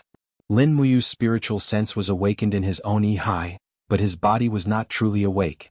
Demon Emperor, how long have I been unconscious? He stood majestically above his Yi and asked. The waves surged and the seawater slowly parted. The 7 luminaries Demon Emperor appeared proudly. His crimson robe and handsome appearance complemented each other, which was enough to prove that the recovery of the 7 luminaries Demon Emperor's godhead was close to a complete state. About 5 months. The Demon Emperor said lightly, but you're not unconscious. You've been dead for more than 5 months. If I hadn't used my divine power to restrain your 3 souls and 7 spirits, I'm afraid your soul would have been scattered and you would have become a real corpse by now. 5 months? Lin Muyu was stunned. He bowed to the Demon Emperor and said, Thank you, Demon Emperor. I know that with your current cultivation, you can completely leave my body and ascend to the heaven realm. The 7 luminaries Demon Emperor's expression was calm as he said lightly, Lin Muyu, you traveled through time and space to save me, the 7 luminaries Demon Emperor, in the 17th level of purgatory. If I don't repay you for saving my life, I won't be able to rest easy for the next 10,000 years, even 100 million years. So this time I must save your little life. But how? Lin Muyu laughed bitterly. If I remember correctly, my heart has already been crushed by Luolan. The 7 luminaries Demon Emperor couldn't help but laugh. The heart isn't an irreversible vital point. If your head was chopped off, I would indeed be powerless. But don't forget, your left arm was reconstructed from one of the 9 great sacred weapons, the Profound Spirit Ruler. The Profound Spirit Ruler is born with the ability to heal itself. As long as we gather enough sunlight, rain, and dew, and absorb the spiritual energy of the earth, we can reconstruct your heart." "Really?" Lin Muyu was overjoyed. "Yes." The 7 luminaries demon emperor nodded and smiled. "But don't celebrate too early. After all, it's rebuilding the heart. Besides, we're trapped in the Acatosaurus's dragon crystal. We can only slowly gather this spiritual energy. This process will take a long time." "How long?" "The longest is a few hundred years, the shortest is 3 to 5 years. The 7 luminaries demon emperor chuckled and placed his hands behind his back. "But don't worry, I have the body of a god emperor. Time is not a problem for me at all because I am immortal. Not to mention a few hundred years, I can even accompany you for tens of thousands of years." "But I can't afford it." Lin Muyu looked helpless. "What's the situation outside? Has the Qin Empire been destroyed? Has the Yiha kingdom succeeded?" The 7 luminaries demon emperor narrowed his eyes. "I'm trapped in this dragon crystal just like you. What you don't know, I don't know either. How am I supposed to answer your questions? Now, what do we do?" Lin Muyu was burning with anxiety. "I must be reborn soon. Maybe Xiaoyin is fine. As long as she's not dead, she must need me now." "Reborn soon?" The 7 luminaries demon emperor glared at her. "Do you think you can be reborn just because you say so? Like in games you can revive on the spot with a gold coin? Be honest and do it step by step. The first step is to open your eyes and use your body to feel the spiritual energy between heaven and earth. Use your eyes to accept the spiritual energy of the sun, moon, and stars. The only thing you have to do is to open your eyes. I'll help you with the rest." "Yes." Lin Muyu slowly sank her spiritual sense into her body and felt the broken body. At the same time, she seemed to be able to feel Acatosaurus's energy. Yes, Acatosaurus used the dragon's life force to protect her body from damage before it died. It was loyal. For the first time, Lin Muyu felt that it was so difficult to open her eyes. Because this body was dead, she couldn't control it at all. If she wanted to open her eyes, she had to make her soul and body fit together. But it wasn't easy. After all, her soul had been away from her body for 5 months. After dozens of minutes, she sighed. She still couldn't open her eyes. "Take it slow." The 7 luminaries demon emperor continued to plant spiritual roots in the sea. These spiritual roots could only be condensed by an emperor god. Only an emperor god could rely on this special method to cultivate. The 7 luminaries demon emperor smiled as he planted the spiritual roots. "Lin Muyu, if you recover, what do you want to do the most?" Lin Muyu was startled.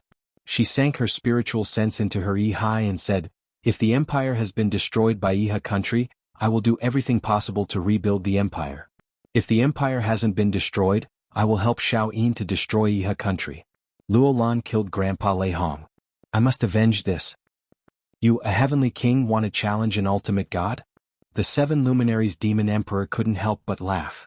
"Why not? I will take my time to cultivate," Lin Muyu said lightly. The 7 luminaries demon emperor said, "Your body is still too weak. You don't have the physique to fully use the 7 luminaries' profound energy.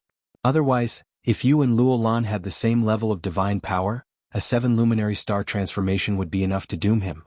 "Alright, I forgot. Your stupid body can't even contain the power of the stars, let alone cultivate the 7 luminary star transformation." "Demon Emperor, is the 7 luminary star transformation really that strong?" Lin Muyu asked. The 7 luminaries demon emperor laughed. "Are you kidding me? The 7 luminaries is the essence of the 7 luminaries' profound energy. It is also this emperor's proudest self-created martial art. Then do I have the chance to master the 7 luminaries star transformation?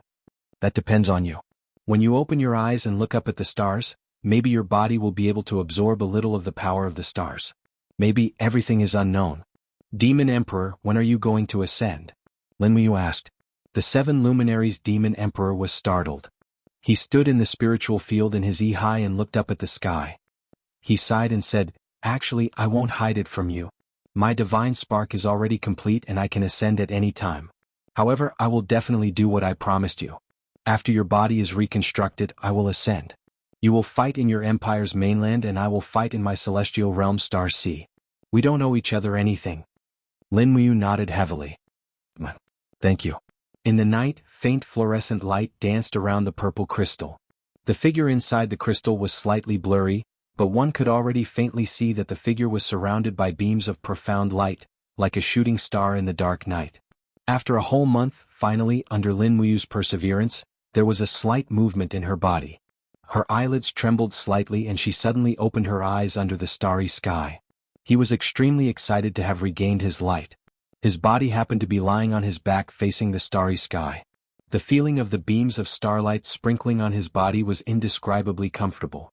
Although his body was trapped by the dragon crystal and could not move, he could already feel the power flowing through his meridians. However, the speed of the flow was very slow because the blood vessels in his body had not started to flow yet. His heart was broken. Without the beating of his heart, how could his blood flow? Not bad.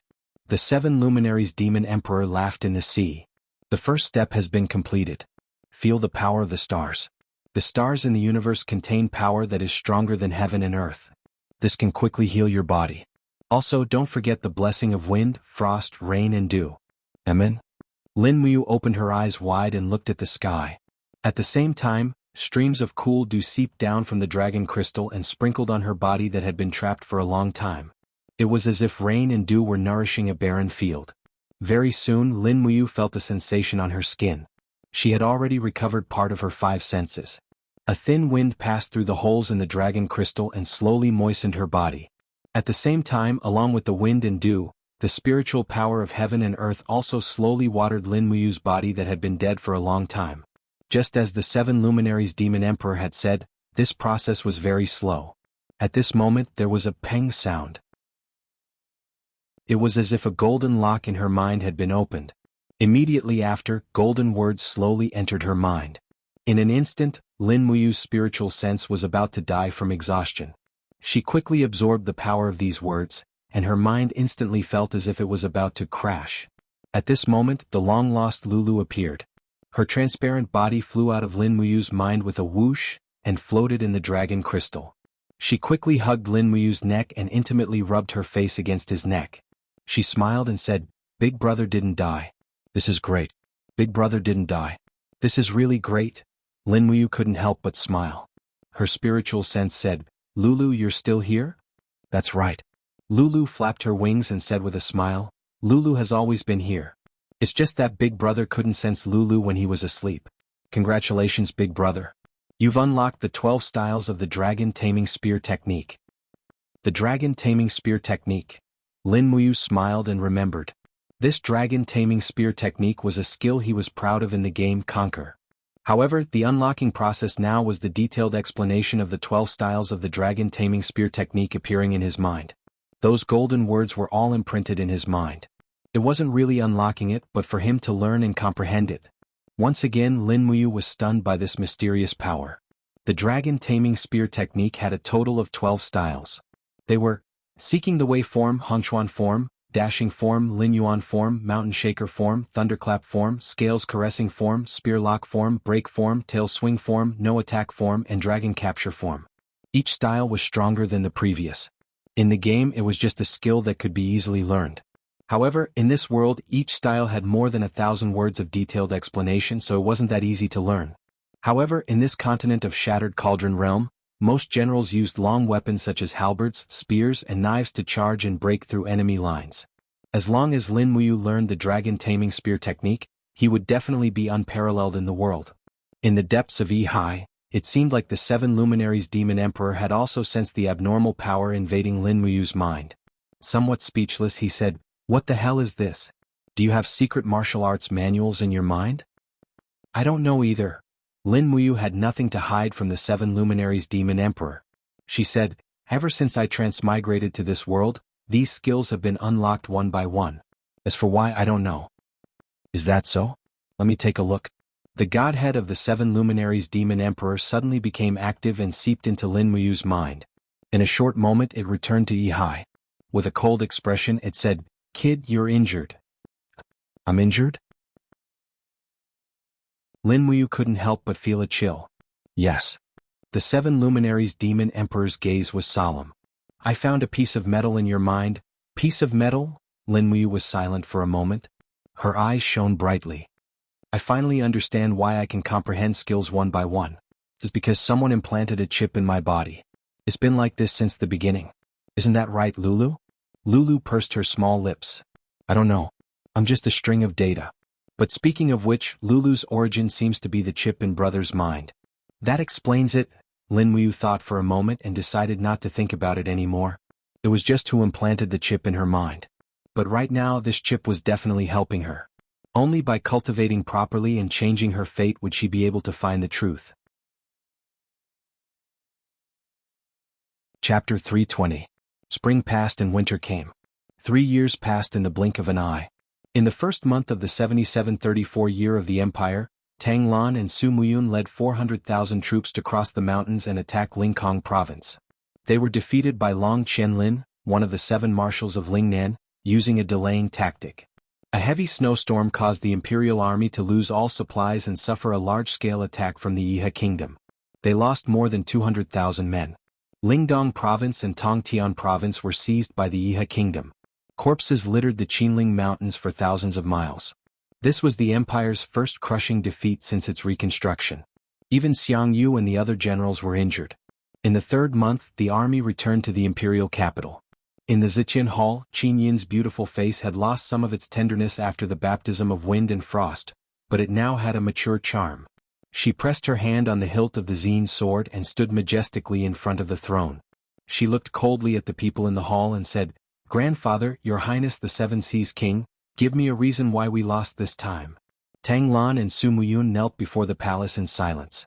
Feng Jixing stood at the side with his hand on the hilt of his sword. He suddenly walked out and cupped his fists. "Your Highness, we didn't lose this battle. Our every move was under the enemy's control. Most of our supplies were intercepted and burned. That's why the 400,000 troops lost their supplies on the Qinling Mountains. Moreover, they were delayed for too long and didn't have enough clothes. The heavy snowstorm completely lost the Empire's combat power." "What's going on?" Qin Yin asked.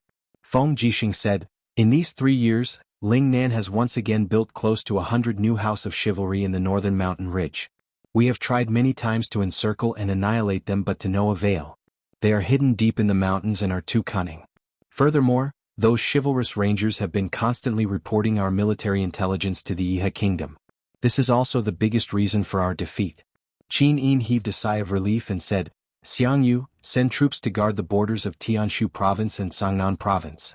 Don't let the Yihe kingdom attack again. Commander Feng, you're in charge of destroying the House of Chivalry. I don't want the House of Chivalry to exist within the borders of the Empire within half a year."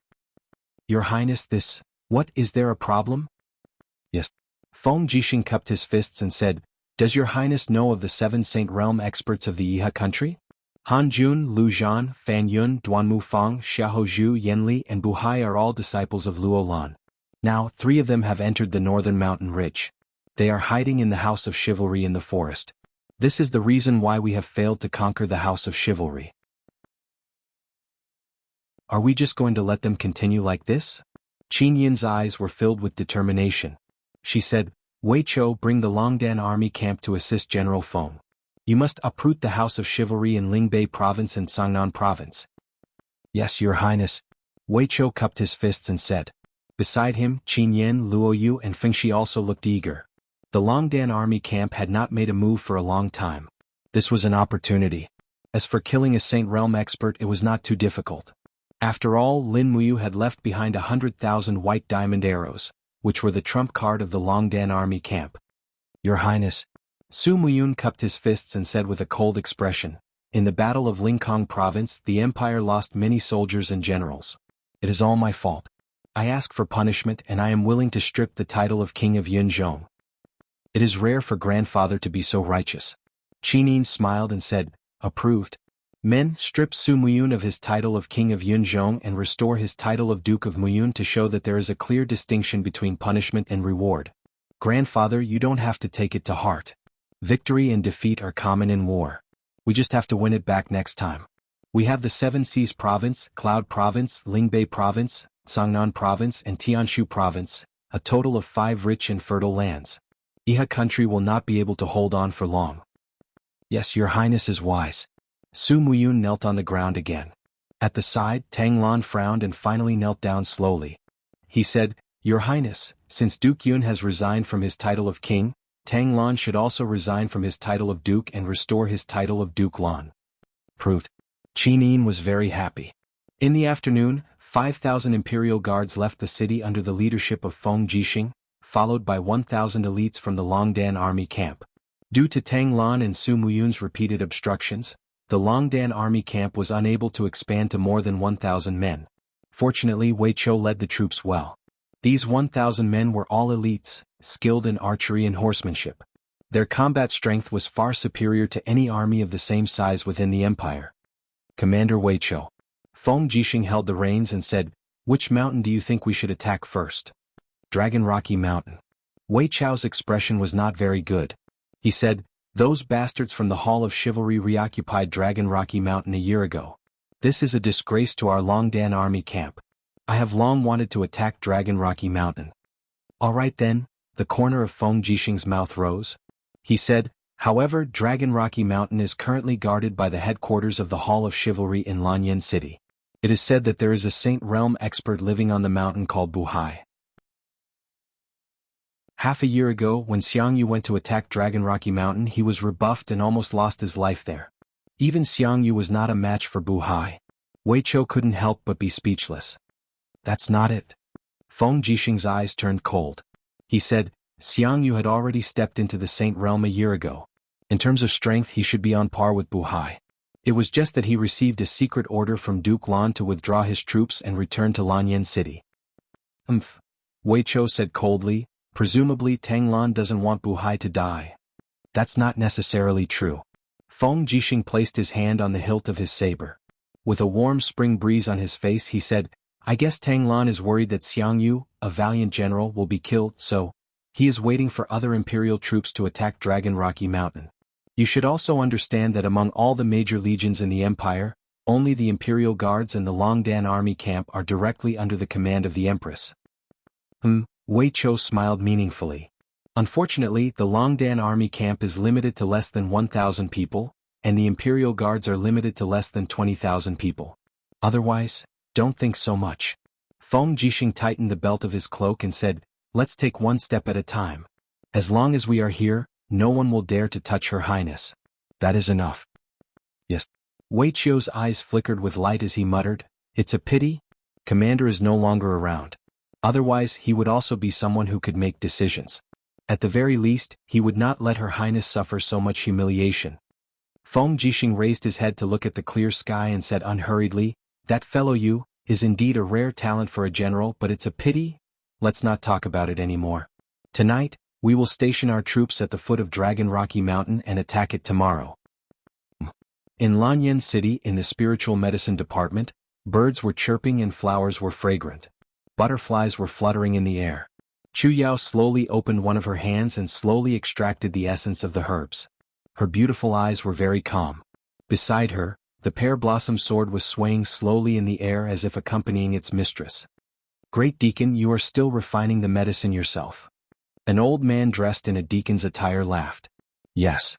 Chu Yao nodded lightly and said, "If I let myself calm down, I really don't know what to do. So, when I have nothing to do, I will refine more medicine. Deacon Li, is there anything I can help you with?" "Yes." Deacon Li cupped his hands and said, "The Divine Temple needs a few bottles of anti-aging medicine. However, this anti-aging medicine is a level 8 formula. We old fellows are helpless, so we can only trouble Great Deacon to personally refine the medicine." "I see." Chu Yao blinked and asked, "Is the Divine Temple's Great Deacon Guyang sick again?" "Yes." Deacon Li said respectfully, "After Great Deacon Guyang regained control of the Divine Temple, his health has not improved. You also know that Great Deacon Guyang has not stepped into the sanctuary realm, so time is taking away his life. He is already more than 90 years old, so I'm afraid he will not be able to reach the sanctuary realm in his lifetime. He can only rely on anti-aging medicine to maintain his life force." "I understand." Chu Yao pursed her red lips and said, "The level 8 formula needs some time to be refined. Come back to collect it at dusk." "Yes." Deacon Li looked to the side and saw a black pearl hanging on the bracket of Chu Yao's desk, swaying gently. This was what Qin got from Lin Muyu and passed to Chu Yao. "Great Deacon, this pearl. Who are the people carved on it?" he suddenly asked. Chu Yao was stunned. Her graceful body stood there for a long time. After a long silence, she murmured, They are the people I yearn for day and night. They are the people I only see in my dreams. Deacon Li was taken aback. He cupped his fists respectfully and bowed to Ling Longzhu. Lord Chu Huaying and Lord Lin Muyu's spirits in heaven will definitely bless the Empire's prosperity. Great Deacon, please don't be too sad. Oh right, about the marriage proposal from Marquis Lingbei a few days ago? Chu Yao said indifferently, don't bother me with such matters. I will not marry anyone. Yes. The Divine Temple, the temple in the hearts of the Empire's warriors, had been rebuilt. However, the black ashes on the walls had not been completely cleaned up. It was as if to remind the world of the humiliation and hatred. In the Great Deacon's office, Gu Yang's silver-haired hand was holding a pen shakily. He was replying page by page on the file. A young Silver Star instructor said with a smile, Great Deacon, your hand holding the pen is trembling more and more. Gu Yang glanced at him and said, You are so meddlesome. I know. He suddenly put down the pen and leaned back in the chair. He said with a smile, I'm old. This should have been done by the younger generation. Unfortunately, the talents in the holy sanctum of the Empire have withered.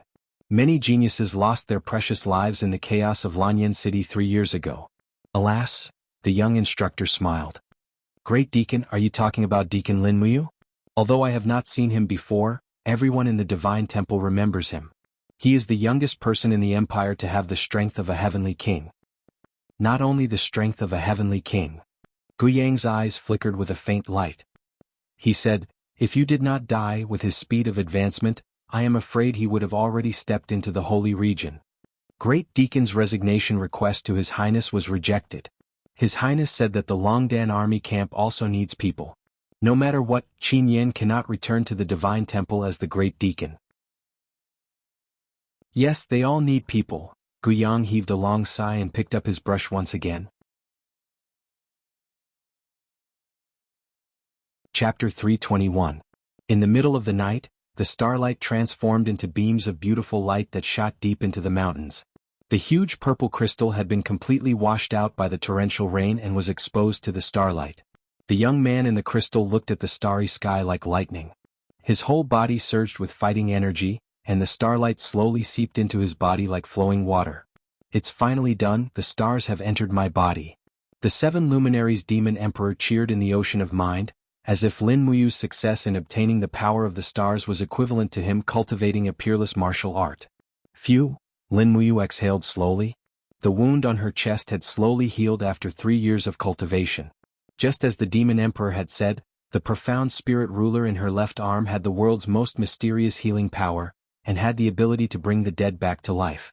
Moreover, at this moment, Lin Muyu felt that her body was overflowing with the power of the stars. In the ocean of mind, another voice sounded, Brother, I feel terrible. It was Lulu. What's wrong, Lulu? Lin Muyu asked in shock. Lulu wailed in pain, and her graceful body appeared in the ocean of mind. She hugged her head and moaned. When she raised her head, her face was pale and she said, Brother, be careful, something is going to rush out of my head. Rush out of your head? Lin Muyu looked confused. Lulu, don't scare me. However, at this moment there was a sudden bang. In Lin Muyu's mind, another huge golden lock was unlocked. Some obscure golden characters turned into stars and fell into the ocean of mind, as if a meteor storm had fallen in the ocean of mind. The 7 luminaries Demon Emperor was shocked and hurriedly turned to dodge. At the same time he shouted, What is it? After about half a minute, the meteor storm finally stopped. Lin Muyu was sweating profusely as she lay in the crystal. Her face was flushed and she said, Is it the star technique? Yes. Lulu gasped for air with her mouth wide open. When I deleted the constellation arts, I didn't delete it completely, and the data was left in my cache. Brother, did you see the constellation arts? Yes. Lin Muyu was ecstatic. The astral arts was the ultimate skill in the game Conquer. There were a total of 9 levels and she was unrivaled in the world of Conquer, with the help of the astral arts. Now that she had actually obtained the martial arts secret manual of the astral arts in the real world of the Shattered Cauldron realm, this was simply a great fortune bestowed by the heavens. The golden words shuttled back and forth in her mind. Lin Muyu's martial arts foundation was already very deep, so naturally she could easily understand these secret manuals. The first level of the astral arts, astral integration. Now that he had completed it, he closed his eyes and took a deep breath. The fighting energy flowing in his body began to revolve rapidly. In the blink of an eye, it turned into a deep blue star energy floating in the palm of his hand. It was the first move of the star formula, initial starlight. Lulu smiled and said, "Congratulations on regaining the star art, big brother." "Yes." Lin Muyu slowly dispersed the star energy in the palm of his hand, only to feel that the qi gene in her body had never been stronger before. However, when she tried to comprehend the second level of the astral arts, she encountered some obstruction. The martial arts manual stated that one must cultivate the star energy in the sea of mind, but with Lin Muyu's current attainments, it was clear that she was unable to do so. After trying for a while, she could only give up. The most important thing now was to break this purple crystal before her, otherwise it wouldn't be considered a true resurrection. At this time, Lin Muyu also realized that the chatterbox of the seven luminaries Demon Emperor had actually been silent for a long time. She couldn't help but ask, "Demon Emperor, what's wrong? Why aren't you saying a word?"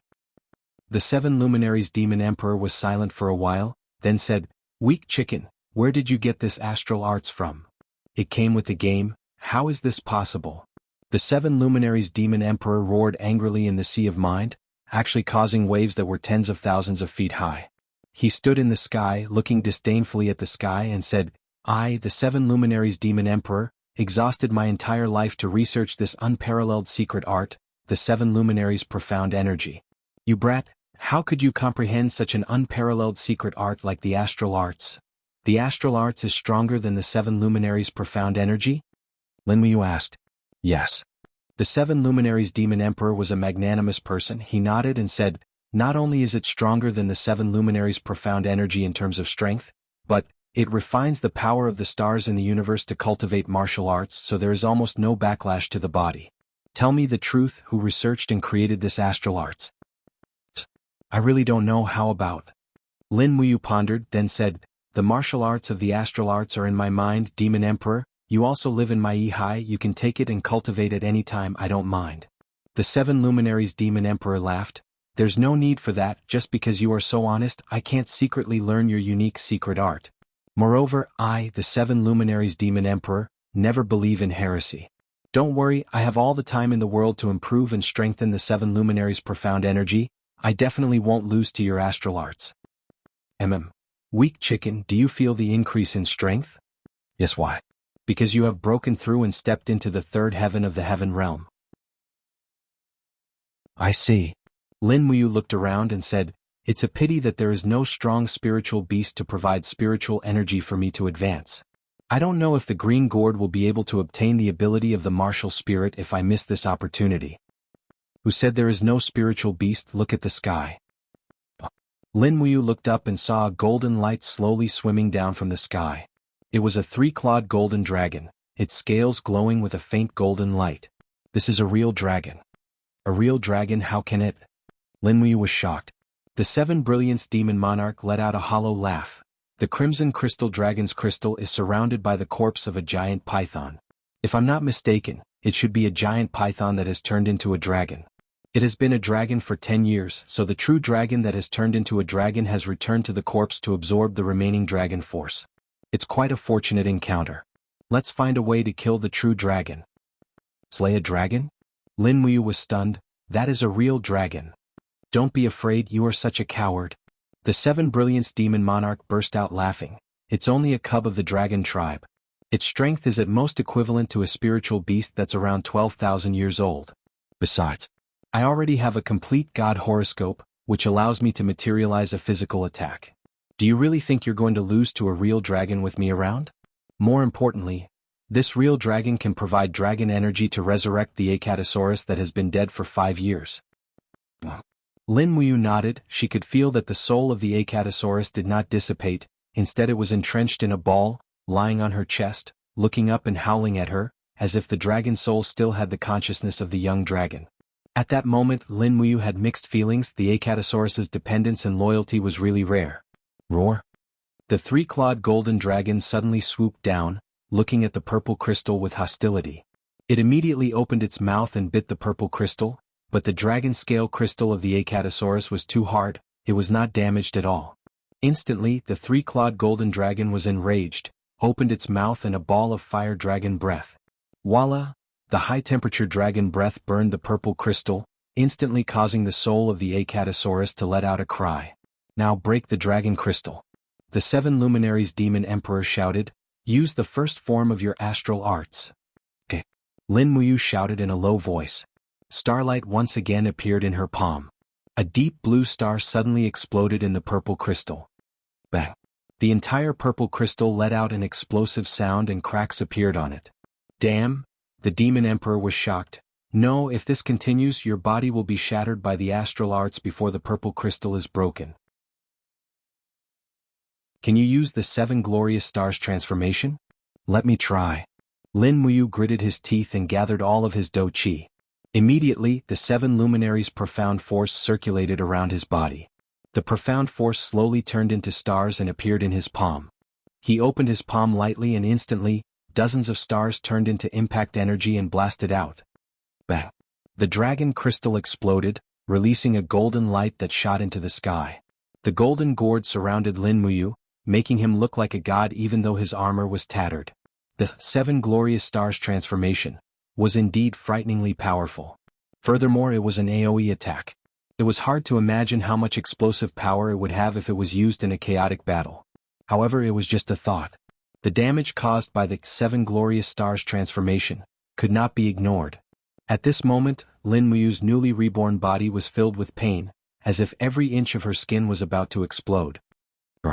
The 3-clawed golden dragon roared and charged towards Lin Muyu. It opened its mouth wide and looked like it was going to swallow this powerful young man in one bite. However, it did not have the chance to do so.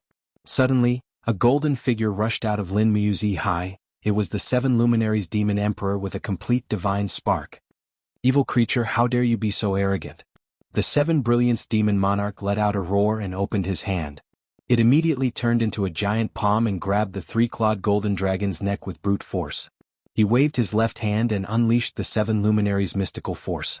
Wisps of blood-red beastly force surged as the 7 brilliance demon monarch burst out laughing, "Die! Triluminaries' demonic dance." Bang! The palm fell and the 3-clawed golden dragon's head was instantly smashed, golden blood flowed and it was dead. Lin Muyu was dumbfounded. Was this the power of a god emperor? It was too exaggerated. A real dragon did not even have the power to resist in his hands, and the Triluminaries' demonic dance was more than 10 times stronger than her when used by the real master, the 7 luminaries demon emperor. As if seeing through Lin Muyu's thoughts, the 7 luminaries demon emperor slowly threw the 3-clawed golden dragon's soft corpse to the side, rubbed his hands and laughed. "Perhaps humans treat dragons as one of the strongest creatures, but, to put it bluntly, I may offend the descendants of Yen and Huang, but in the endless divine realm, the role of the dragon clan is similar to the Huskies, Samoyeds and Alaskans you raise." Lin Muyu said, "That's the legendary 3 sled fools, don't underestimate them." "Still stupid? Refine the dragon soul immediately." "Yes." Chapter 322. Although the 3-clawed golden dragon's beast soul was only at the level of a 2,000-year-old spiritual beast, it was still a dragon's soul. It was not easy to refine it completely. Fortunately, Lin Muyu had the treasure refining cauldron, and with the help of the heavenly fire, she finally managed to refine the dragon's soul after 4 hours. At the same time, the Acatosaurus's dragon soul slowly condensed and turned into a small dragon. It returned to its original appearance, but it continued to chew on everything. Not only did it finish the huge purple crystal, it also pounced on the 3-clawed golden dragon's corpse.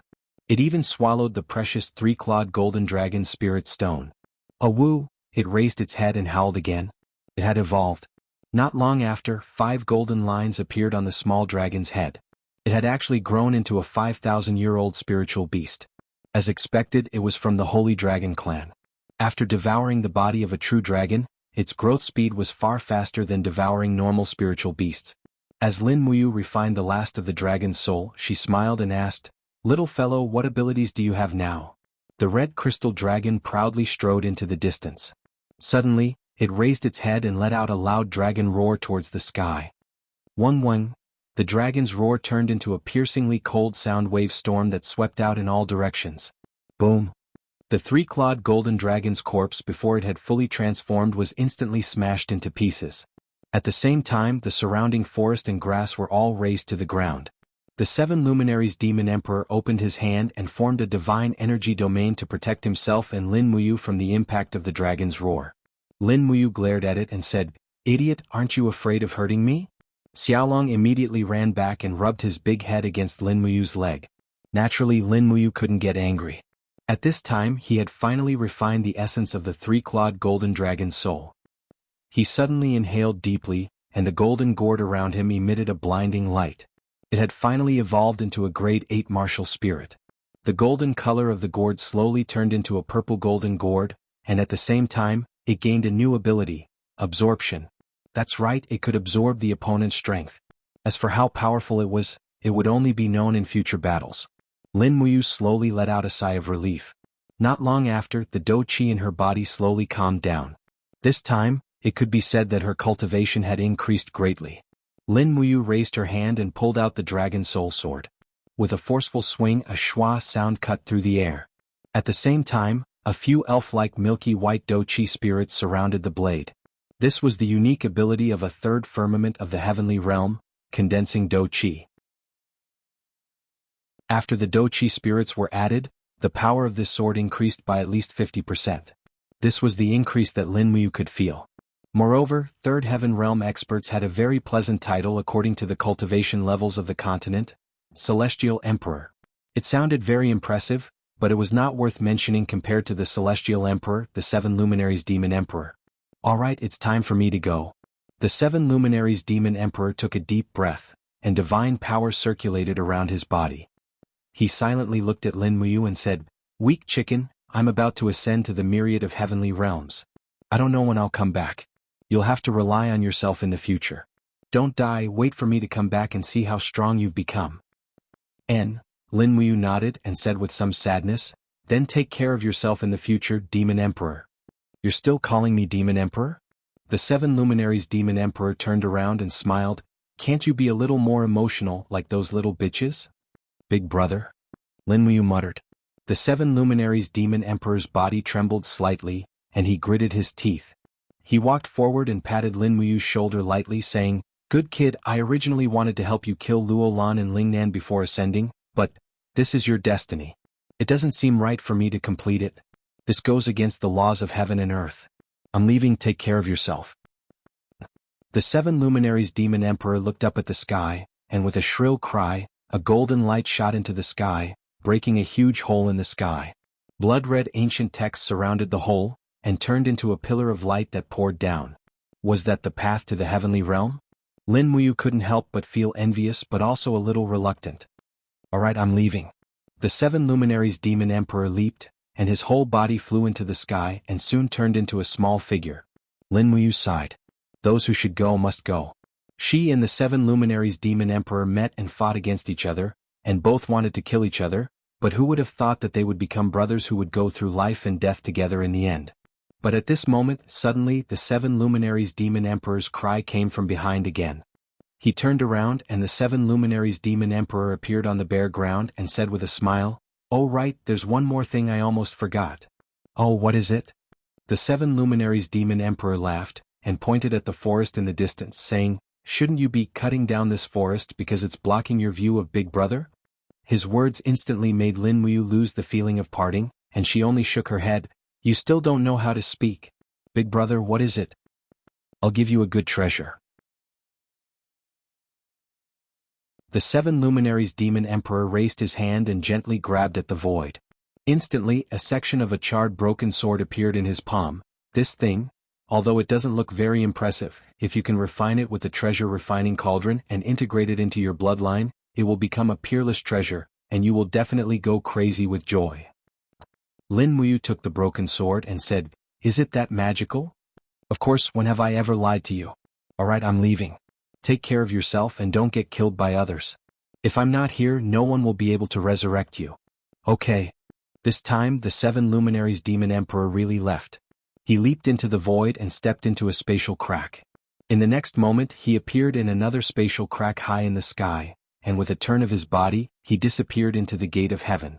Not long after, the gate of heaven closed. Lin Muyu looked up at everything in the sky and couldn't help but sigh. Fate had always been like this, it was all about karma. When the Demon Emperor relied on his own body to cultivate the rebirth godhood, it was called karma. When the Demon Emperor cultivated the godhood and stepped into the myriad god realm again, it was called karma. There was no need to force anything and he just had to walk the path in the future. Looking at his tattered body he couldn't help but sigh.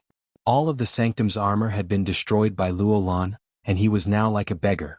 Lin Muyu took out his Cosmo sack and rummaged through it, but he could only find diamond coins, white diamond crystals, pear blossom spear and so on. The sanctum's armor storage had already been used up. Forget it, he would think about it after returning to the sanctum. Perhaps if the sanctum was still around. At this moment he suddenly missed Qin Yin, Tang Xiaoxi and Chu Yao. Were they still alive? How was the Qin Empire now? It had been 3 years. He had to know what had happened in these 3 years. He gathered his Do Qi and with a leap he used falling star steps and disappeared into the forest. Looking up at the stars in the sky, he identified the direction and headed south. Lanyan City was to the south of the dragon-seeking forest, so he couldn't go wrong. After galloping until midnight, he was so tired that he was drenched in sweat. Finally, he got out of the dragon-seeking forest, and in front of him was an ordinary forest. There were no spiritual beasts that were too old in this forest, only some wild boars, badgers, wolves and other animals. Therefore there were many hunters and farmers scattered in the mountains. Not long ago he saw a trace of light, coming from a small house in the distance. At this time Lin Muyu was cold and hungry so he couldn't care less. He walked straight into the small courtyard and knocked on the wooden door. Dong dong dong, dong dong dong. After a few knocks, a ray of light came from the small courtyard and an old voice asked, "Who is it?" Lin Muyu said respectfully outside the door, "Uncle, I am a passerby. I encountered a wild beast and lost my luggage so I want to stay here for a night and eat something hot. I will leave early tomorrow morning." Creak. The door opened and the old man who was about 60 years old, raised the oil lamp high and shone it on Lin Muyu's face. Seeing that he didn't look like a bad person, he said with a smile, "Young man, it's too dangerous for you to walk around in the forest alone in the middle of the night. Come in quickly." "Thank you, uncle." "Old woman, get up. Cook vegetable soup for this young man, steam 2 steamed buns and find a set of my son's clothes." Not long after Lin Muyu changed into a set of hunter's clothes. The old man looked at him with a smile and said, "This is my son's clothes. He went to Lanyan City to be a soldier 2 years ago and hasn't been back for a long time. You can wear this set of clothes. It's good that you don't think it's shabby." "He went to Lanyan City to be a soldier?" Lin Muyu pursed his lips, put down the soup bowl and said, "Uncle, which army does he belong to in Lanyan City?" "The Imperial Army. 2 years ago when the Imperial Army recruited new soldiers he joined." "The Imperial Army?" Lin Muyu's heart skipped a beat. "Who's the commander of the Imperial Army?"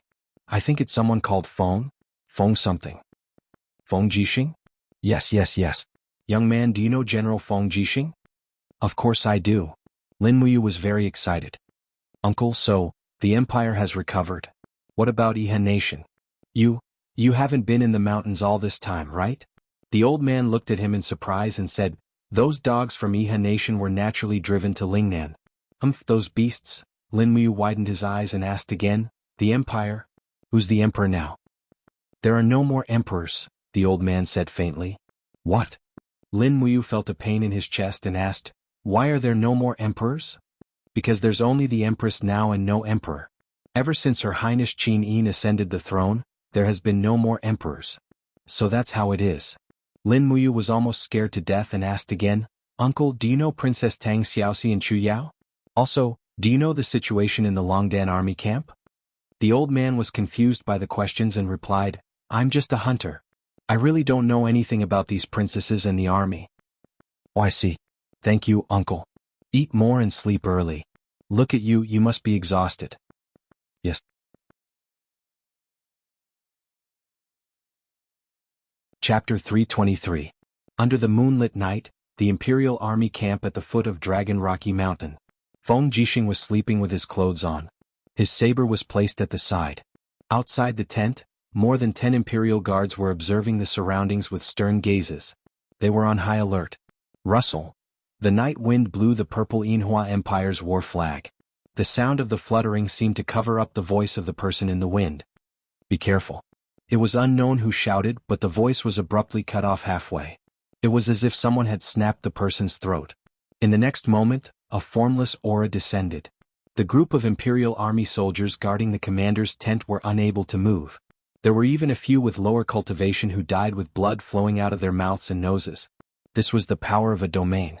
Amidst the wind, an old figure spun around. The light of the flames killed more than 10 Imperial Army soldiers. He stepped into the commander's tent and raised his palm. A wave of energy rushed out. Feng Jixing, who was lying on the bed, opened his eyes. He jumped up and grabbed the windcutter saber. While in the air, he swept the saber out and shouted, "Hot sand shattering gold." The golden quicksand energy appeared on the wind slasher blade. Dou Ling lingered around the blade. Feng Jixing had already stepped into the third level of the heaven realm.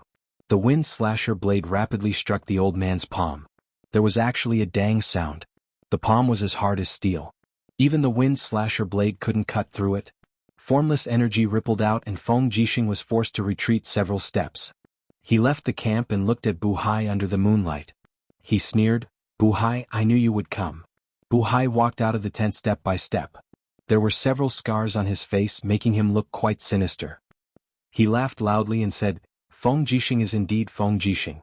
Unfortunately, no matter how strong you are, you can't reverse the fate of the Empire's defeat. Accept the judgment of heaven." He abruptly raised both his arms, and the power of his martial spirit surged. His martial spirit was a flame wolf, and was somewhat similar to Feng Jixing's violet electric flame wolf, just that it was much stronger. The power of a 9th layer flame wolf was much stronger than an 8th layer violet electric flame wolf. Feng Jixing wiped the blood from the corner of his mouth. He gripped the hilt of his saber tightly and chuckled, "Again!" As a heavenly emperor, he already had the power to fight a saint venerable. Boom boom boom. After a few more explosions, the entire Imperial Army camp was in an uproar. Countless soldiers holding torches surrounded Bu Hai from all directions and aimed their bows and arrows at Bu Hai. "Hey!" Bu Hai's eyes turned cold after his iron fists collided and forced Feng Jixing to retreat. He already knew that his plan for tonight's sneak attack had failed. His opponent was well prepared, and Feng Jixing was not as weak as he had expected. The commander of Lanyan City's Imperial Army was extraordinarily powerful. It would take at least 50 rounds to kill him. However, there were more and more Imperial Army soldiers surrounding him, and he did not have that much time. Bu Hai leaped up and crushed the head of an Imperial guard with his battle boots. He laughed loudly and said, "You have more people, so I won't bother with you. There are more than 3,000 swordsmen on Dragon Rocky Mountain. If you want to attack the mountain, go ahead and attack. Let's see how many teeth you can break after gnawing this hard bone." Trying to leave. In the darkness, Wei Chou rode his horse forward with a longbow in his hand. Behind him was a group of soldiers from the Longdan army camp. Even Qin Yan and Feng Shi were here. Qin Yan shouted and rushed forward with his spear. "Get lost." Bu Hai waved his palm in the air, but it met with a martial spirit as hard as an iron plate. Qin Yan's dragon scale armor was known as the world's #1 defense-type martial spirit. How could it be so easily repelled? Being blocked by Qin Yan, the Imperial Army soldiers at the side immediately shot thousands of arrows. "You want to kill me with mere arrows?" Bu Hai was extremely arrogant. He waved his sleeve and the chi of his domain surged out, twisting the arrows. He raised his palm and the flame wolf martial spirit came out. Brr. A wave of flames fell into the crowd and instantly dozens of Imperial Army soldiers were on fire, and they howled miserably. However, Bu Hai ignored the attack of the Longdan army camp. Wei Chou, Luo Yu, Feng Shi and the others drew their bows and arrows from afar, and after aiming, a round of fierce shots was fired. Pa pa pa. Most of the arrows were blocked, but one of the white diamond arrows passed through the range of Bu Hai's chi, and with a pu sound, it drilled into Bu Hai's arm. Bastard! Bu Hai flew into a rage out of humiliation, but he also knew that if he stayed any longer he would definitely die. Just like the legend said, the Empire had an army called the Longdan Army Camp, and they had arrows that could pierce through battle armor. They were very powerful.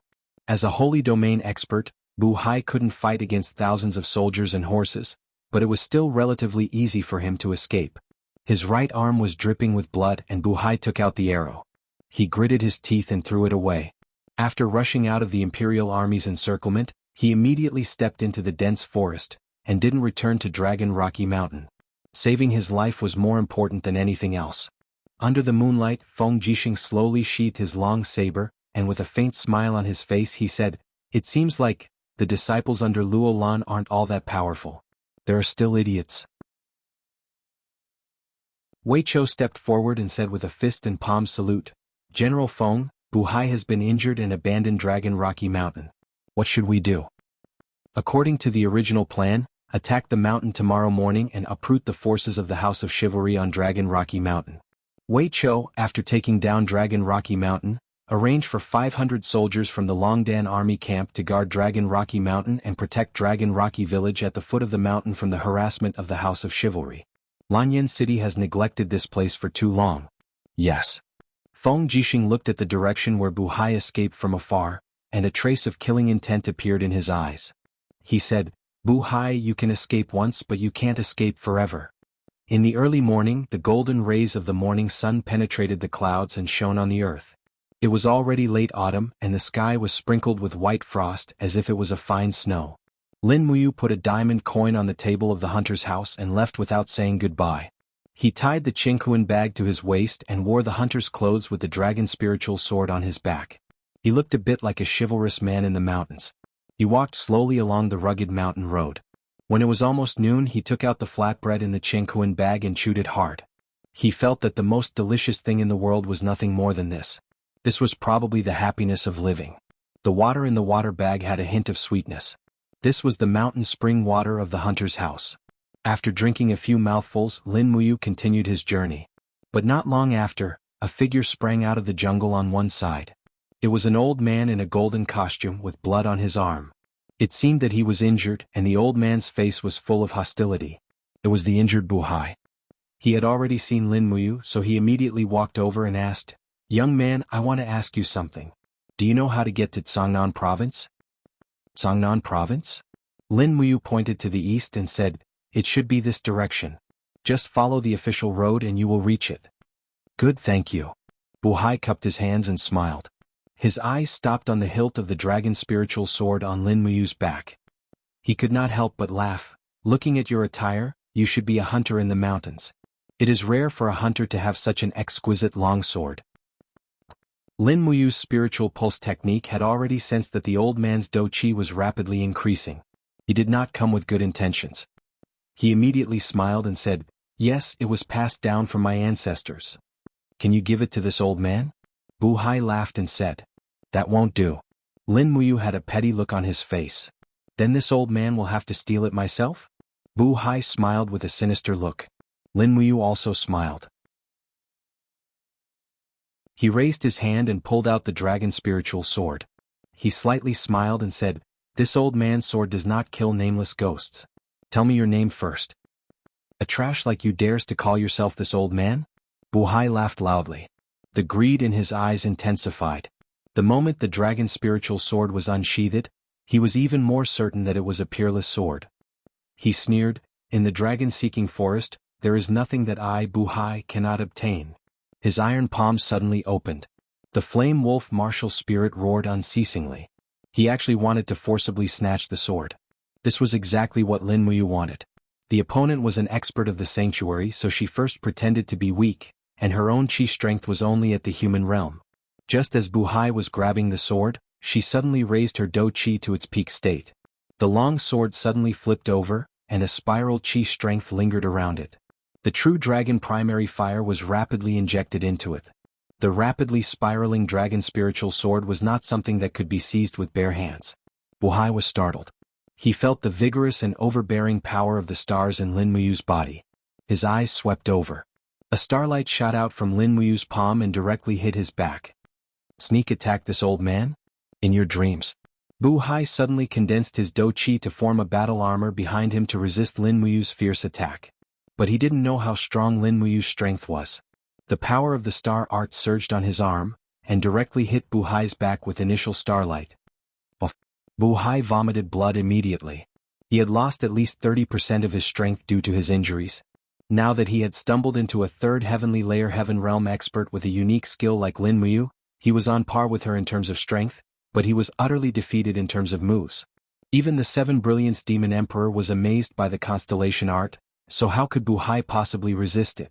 After defeating the enemy with one move, Lin Muyu suddenly opened her hand and grabbed Buhai's throat.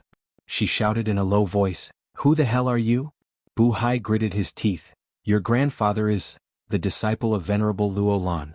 If you dare to kill me, Venerable Luo Lan will definitely not let you go." Luolan's people? Lin Muyu frowned. What, are you afraid now? Bu Hai's eyes were filled with pride. Lin Muyu's eyes were cold. Look at your age, you have lived in the stomach of a dog. Die in peace, Luolan will accompany you to hell sooner or later. True dragon essence fire surged between her fingers and began to burn Bu Hai's throat. Bu Hai wouldn't wait for death. He punched with his left fist, and the power of the flame wolf lingered around his fist. Lin Muyu couldn't help but smile. She raised her other arm and spread her fingers. A purple gold gourd emerged, and a boundless cyclone quickly absorbed everything in the world. In the next moment, Bu Hai's flame wolf martial soul was forcibly sucked into the golden gourd. How? Bu Hai was shocked. In the next moment, the true dragon essence fire quickly swallowed his body. Chapter 324. Grabbing the purple gold gourd in his hand, Lin Muyu shook it vigorously. Sure enough, the flame wolf was still roaring inside the gourd. This was really amazing. Could the gourd absorb other people's martial spirits? Originally, he thought it was as simple as absorbing energy, but what to do with the absorbed martial spirit was also a big problem. No matter, he would refine it first. He immediately took out the treasure refining cauldron. Under the scorching flames, the flame wolf howled miserably. Even though it was a fire martial spirit, it could not withstand the temperature of the treasure refining cauldron. Woo-woo! Not long after, the flame wolf unexpectedly prostrated and made a gesture of submission. Lin Muyu's heart moved. He raised his palm and ordered, "Enter my body and work for me." The flame wolf unexpectedly cried out in joy, but just as it was about to jump into Lin Muyu's blood vessels, its body suddenly shone brightly. The golden gourd came out of its body and rapidly spun. Waves of martial spirit's power rushed out and bombarded the flame wolf several steps back, causing it to fall into the treasure refining cauldron. My goodness, the golden gourd is repelling me. Just as Lin Muyu was hesitating, the crimson crystal dragon that was connected to his soul suddenly woke up. The dragon's soul pounced out and bit off the flame wolf's head. Then it swallowed the flame wolf in a few bites. Fuck! Lin Muyu was completely petrified. The things in front of him were completely beyond his understanding. The golden gourd martial spirit could steal other people's martial spirits, but it could not be used by itself. Xiaolong even ate Bu Hai's martial spirit. What was going on? As for why it could not have an offensive martial spirit like the flame wolf, perhaps it was because a person's body could not accommodate two martial spirits at the same time? If not for this reason, then there was only one other reason. The golden gourd disliked the flame wolf martial spirit and did not want to coexist with it. If this was the case, then the golden gourd martial spirit was too arrogant. Lin Muyu shook her head and checked Bu Hai's body. She found the emblem of the Hall of Chivalry's Grand Chess user. This guy was actually a Grand Chess user? It seemed that the power of the House of Chivalry had once again infiltrated the territory of Lanyan City. No matter what, he had to return to Lanyan City and see Qinin first. By the time Lin Muyu arrived at the outskirts of the city, it was already late at night. The walls of Lanyan City had been repaired, but the damage caused by the battle 3 years ago could still be vaguely seen. Lin Muyu looked up at the cracks and burn marks on the walls. She couldn't help but think of the battle 3 years ago.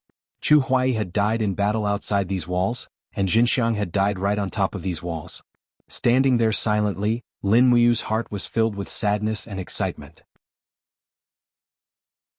She was about to see the girl she deeply loved. 3 years later, what would Qinin look like now? As he approached the walls, several Imperial guards immediately raised their bows and aimed at him. Who are you? Don't you know that entering Lanyan City at night is prohibited? Lin Muyu looked up at him. She didn't know him, so she said, Who is in charge here? I am in charge. A centurion looked at her with contempt and said, What's wrong? Do you know me? No, I don't know you. Lin Muyu smiled. Your rank is still too low. I want to ask, who is your superior? Lord Baiyu, the centurion of the Imperial Guards. What's wrong? What about my superior? Umph. The centurion looked displeased. Are you a spy from the Yihe kingdom? How dare you ask about our Imperial Guards? Someone open the door and bring him to me. Yes. A small door on the side of the main gate quickly opened, and a dozen cavalrymen quickly mounted their horses and rushed out. However, Lin Muyu didn't escape. Facing the light of the torches, she looked at the crowd with a smile in her eyes. I didn't expect that after 3 years, the Imperial Guards would treat me like this. The centurion looked angry. You speak as if you are the king of heaven. Who are you? If you don't tell me, I'll kill you. Admit it, are you a spy from the Iha kingdom? No. You still won't admit it. I won't admit it. You're asking for death. I want to live. You bastard. You're shameless. While the two of them were arguing, a group of people suddenly came from afar. The general at the front shouted in a low voice, "Who's making a ruckus here in the middle of the night? Don't you know the rules of the capital?" The centurion quickly turned around and cupped his fists. "Deputy Commander, this kid insisted on barging into the capital at night. He even inquired about the names of our high-ranking generals. I suspect that this kid is a spy from the Iha kingdom. Deputy Commander, please make a judgment." The deputy commander was none other than Zhang Wei. With a face full of beard, he rode forward with a long saber in hand. He looked down at Lin Muyu and said in a dignified voice, "Kid, raise your head. Let me see your face." "Old Zhang, long time no see." Lin Muyu slowly raised his head. His handsome face had a bright smile under the flickering light of the torches. Zhang Wei trembled and fell from his horse. He scrambled to his feet and knelt on one knee, cupping his fists. "Master. Master Lin Muyu, is that really you?" Lin Muyu helped Zhang Wei up and smiled. "What? Are you suspecting that I'm a ghost?" Zhang Wei gently grabbed Lin Muyu's arm and couldn't help laughing. "No, you're not a ghost. Sir, you're really not dead. Heavens, this is great news." "Sure." Lin Muyu whispered, "Don't spread this news. Take me into the city first. I want to find a place to take a hot bath. Also, help me find a set of clothes that fits me. It would be best if it's the Imperial Guard's armor." "Yes." Zhang Wei smiled and cupped his fists. Although Lanyan City no longer has the Imperial Guard, there are many Imperial Guard's armor in the armory. "Sir, please follow me. There's a place to take a bath in the Imperial Guard's camp." The sky was filled with stars. Lin Muyu fetched a horse and rode it with Zhang Wei on Tongtian Street. "Sir, aren't you going to see His Highness first?" Zhang Wei was still excited. "Did you know? Everyone thought you were dead. His Highness, Princess Shi and Head Deacon Chu Yao have been thinking about you day and night. Now that they see that you're still alive, they'll definitely be overjoyed. Why don't Old Zhang take you to see Her Highness before she sleeps?" Old Zhang is now the deputy commander of the Imperial Guard and has the authority to see His Highness directly. "No." Lin Muyu laughed bitterly. "I've been in a coma for almost 3 years. Do you think my dirty appearance is suitable to see His Highness?" Zhang Wei couldn't help but laugh. He scratched his head. "I almost forgot. Old Zhang is a boorish person and doesn't understand things like love. If Sir wants to see His Highness, you must dress up." Lin Muyu also blushed. "Look at what you're saying." Not long after, they entered the Imperial Army's main camp. Lin Muyu went to take a bath while Zhang Wei stood guard outside the door and helped him prepare a set of Imperial Guard armor. After washing up, Lin Muyu shaved his beard and hastily cut his hair a few times. Although it was messy, he still looked outstanding. When Lin Muyu put on the armor, even Zhang Wei could not help but exclaim, "This set of armor looks as though it was made for Milord." "Ha," Lin Muyu said. "Old Zhang, tell me what happened in the past 3 years. Zhang Wei nodded. "Sir, after you were killed by Luolan, Lanyan City was massacred. More than 1 million people died. Then, Princess Shi mobilized 50,000 soldiers from Qihai City and 100,000 soldiers from the Demon Clan to attack Lanyan City. After that, Muyu City and Qihai City both sent their troops. The Iha Kingdom's troops retreated again and again. After a great defeat at Wugu City, they returned to Lingnan. Now the 6 provinces of Lingbei are all within our empire's territory." "Oh," Lin Muyu murmured, "Su Muyun and Tang Lan are finally willing to send their troops?" Zhang Wei smiled awkwardly. "Sir, please be careful with your words. Now Duke Yun and Duke Lan are the 2 most important ministers in the empire. More than 80% of the empire's military power is in their hands. Even though Her Highness is the Empress, she has very little real power. Can be said that the Qin Empire now belongs to Tang and Su. Old Zhang will only say this once. Otherwise, General Feng will scold me again. Alright, let's go see Xiaoyin." "Yes." In Zetian Palace Hall, the candlelight swayed slowly in the breeze. Many files were piled up on the Empress's table. Qin Yin was kneeling there with a tired look on her face. She was flipping through the memorials one by one as she slowly reviewed them. Su Muyun was sitting on the other side, holding a military book in his hand, and was studying it with his eyes narrowed.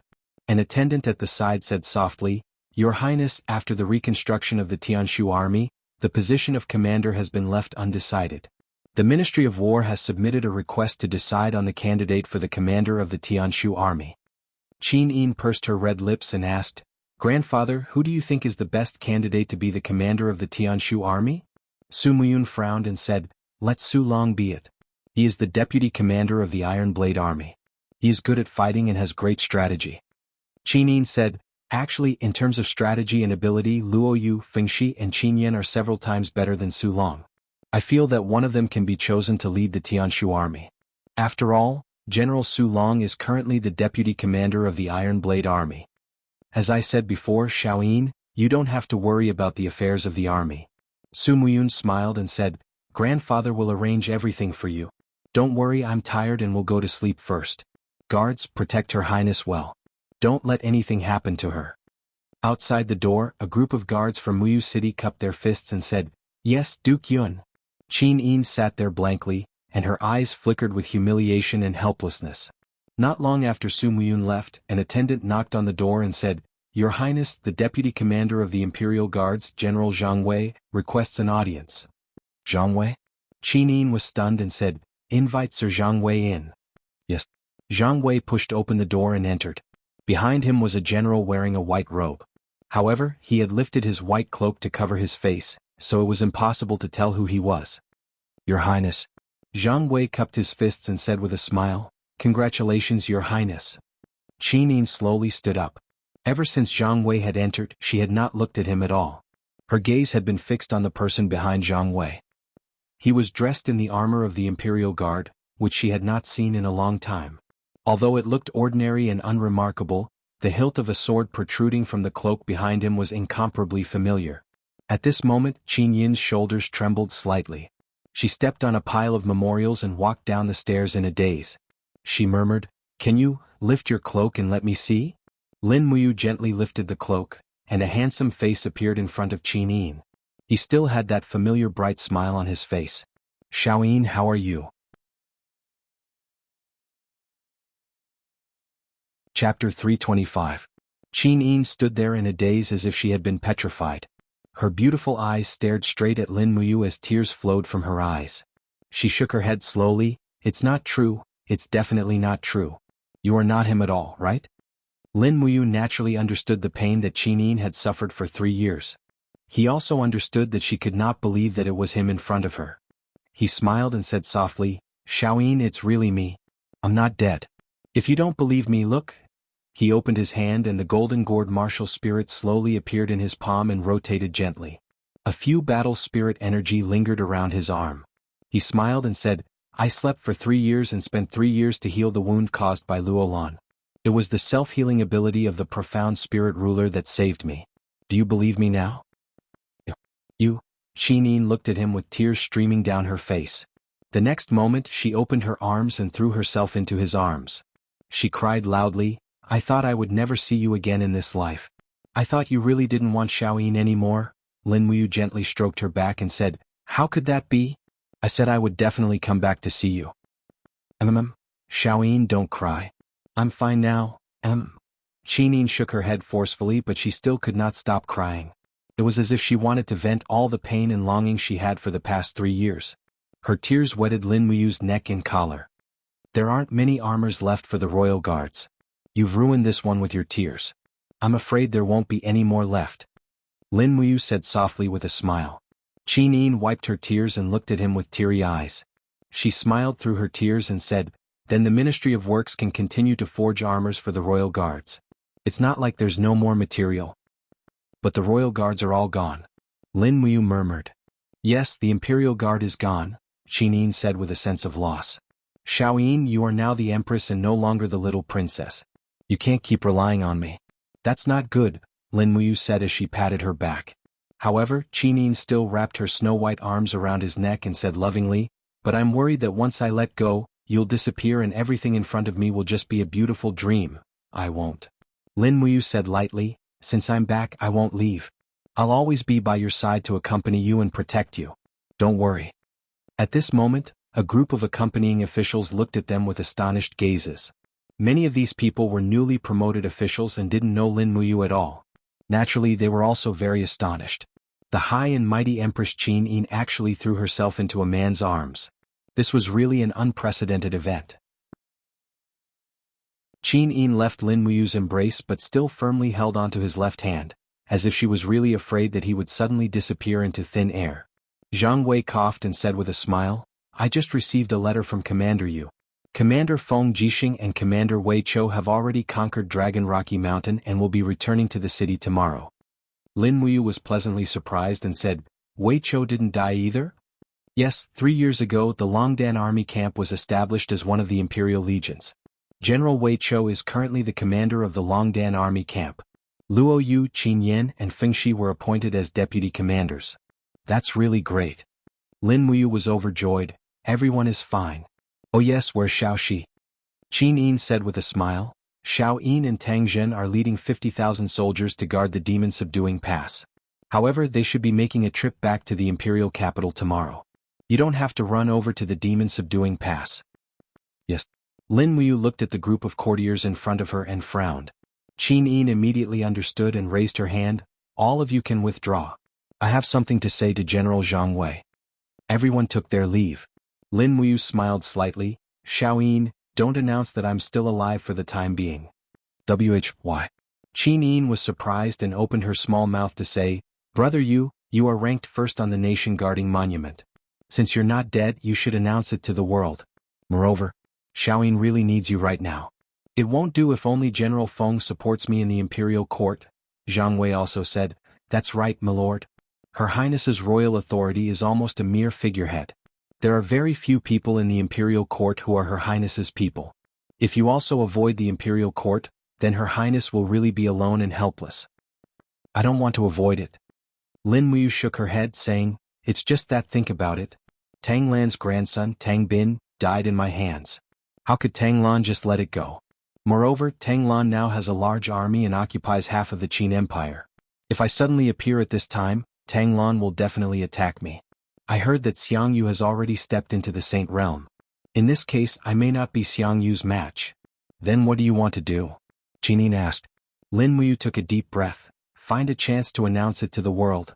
Let everyone know that I'm not dead. This way Tang Lan won't have a chance to make things difficult for me. That will be the imperial court meeting." Qin Yin's eyes were like water as she said softly, "The imperial court meeting that happens once every 7 days will be held the day after tomorrow. At that time, many officials will gather and Zetian Palace will welcome at least 1,000 important officials.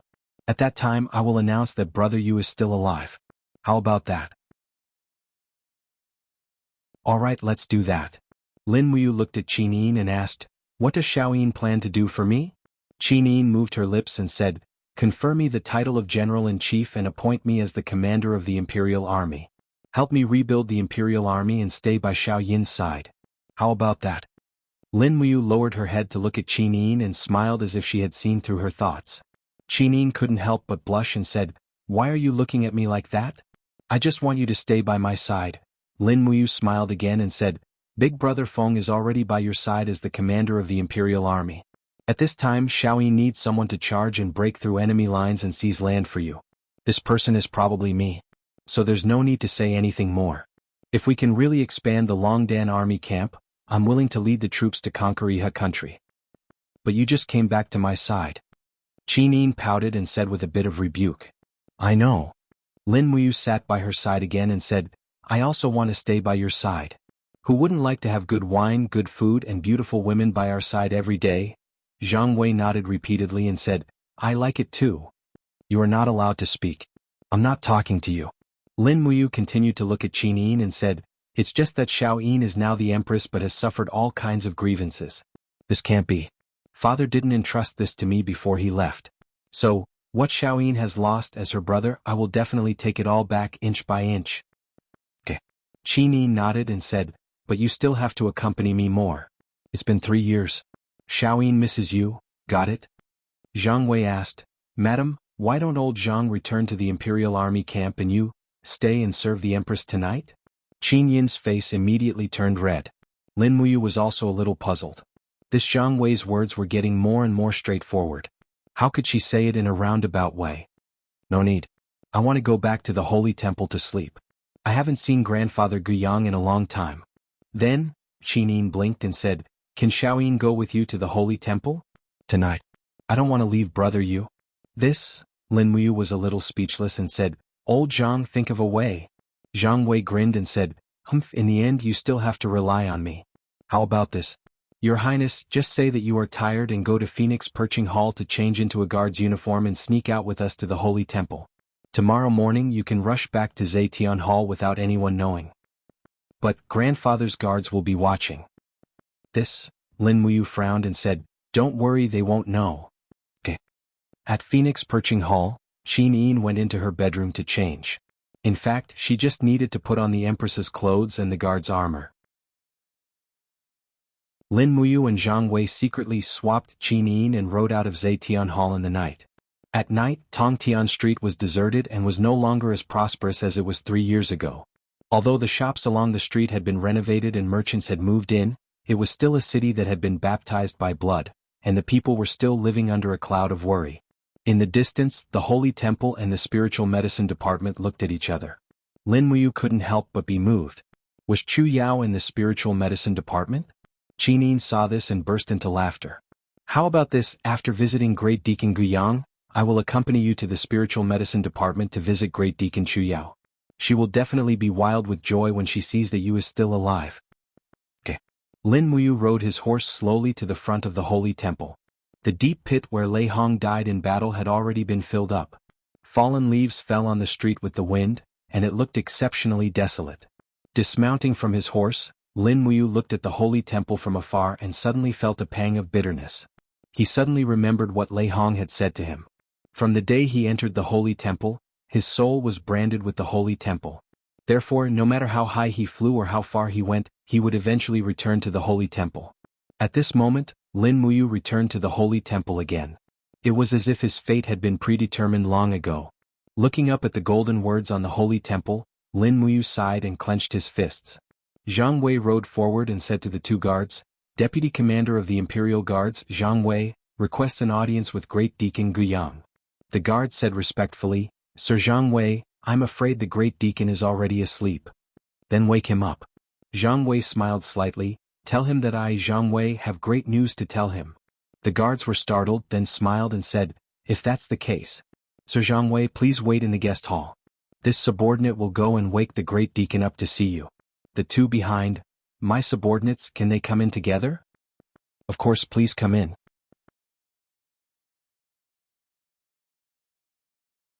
Chapter 326. Dong. Dong. The walking stick hit the stone floor rhythmically. The senile Guyang walked step by step towards the guest hall with the help of a temple guard. He said, What the hell is Zhang Wei doing? What kind of great news could he have to tell me? He must have come to the temple to swindle wine again. This guy. Zhang Wei stepped forward and cupped his fist with a smile. Great Deacon Guyang, it's been a long time. Guyang looked at Zhang Wei with blurred eyes. Oh, it really is Lord Zhang Wei. Ah. Zhang Wei's eyes swept across and signaled, I want to speak to Great Deacon Guyang alone. You can all leave. The few temple guards cupped their fists and left the guest hall. Guyang looked at Zhang Wei and said, Say it, what good news is it? I brought someone for you to see, hee. Zhang Wei pointed at Lin Muyu behind him and said with a smile, The surprise I was talking about is him. Oh? Guyang walked towards Lin Muyu step by step with his walking stick and asked, Lord, you are? Lin Muyu lifted his hand and lifted the royal guard's hood. His handsome face was filled with a bright smile. Grandpa Guyang, it's been 3 years. You. Guyang instantly recognized Lin Muyu and his face was filled with disbelief. Lin Muyu didn't say anything. He raised his hand and pulled out the dragon spirit sword with a dang sound. The image of a golden gourd appeared around the blade. He smiled and said, Don't ask me if I'm alive or not. I've been dead for the past 3 years, but 2 days ago I was resurrected. Guyang was so excited that his whole body was trembling. He threw away his walking stick and went forward to touch Lin Muyu's face. He was so excited that he couldn't even speak clearly. It's really you? It's really you is back. Great. Lin Muyu smiled. Grandpa Guyang, it's really me who came back to see you. How have you been these 3 years? Guyang was already in tears. Once the great deacon died, the entire divine temple fell apart. We spent a whole 3 years to rebuild the divine temple, but the people have changed. The divine temple is no longer as glorious and prosperous as it was in the past. Lin Muyu held onto his arm and said, Don't worry, temple will rise again as long as we have hope in our hearts. Yes. Guyang said, it's good that you is back. This old man, can finally abdicate my position. From today onwards, you will be the great deacon of the temple. That won't do. Qinin spoke. She lifted her cloak and revealed a beautiful face. She smiled and said, Great Deacon Guyang, brother, you has just returned to my side. There are still many things that I need him to do. You can't just take him away from me like this.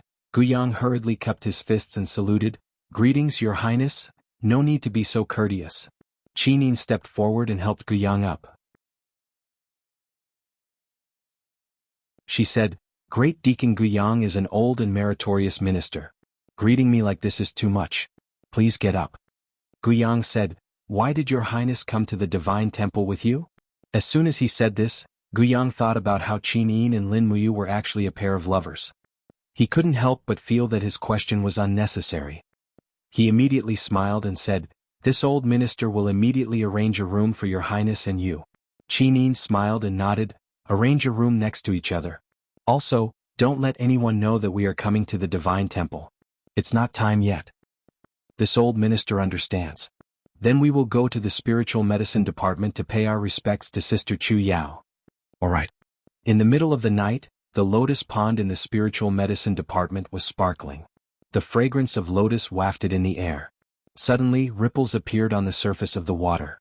A beautiful girl dressed in the clothes of a great deacon leaped onto the water. Her feet were shrouded in dense fighting spirit, preventing her from sinking into the water.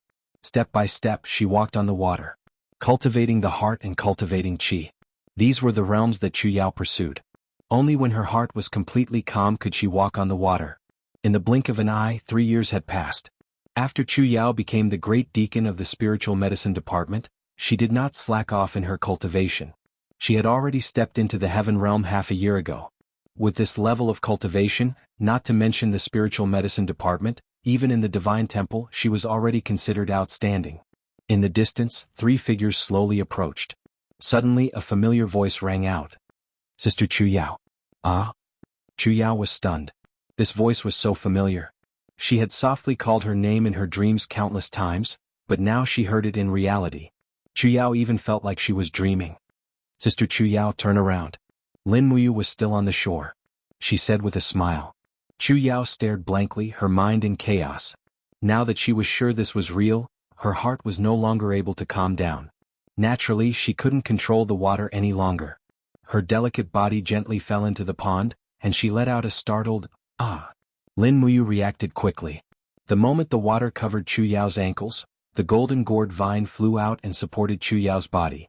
Then Chu Yao stepped lightly and followed the gourd vine to the shore. You? She stared at him dumbfounded. Why you? I'm not dreaming, am I? Qinin chuckled beside her. If this is a dream, brother, you will not appear with me.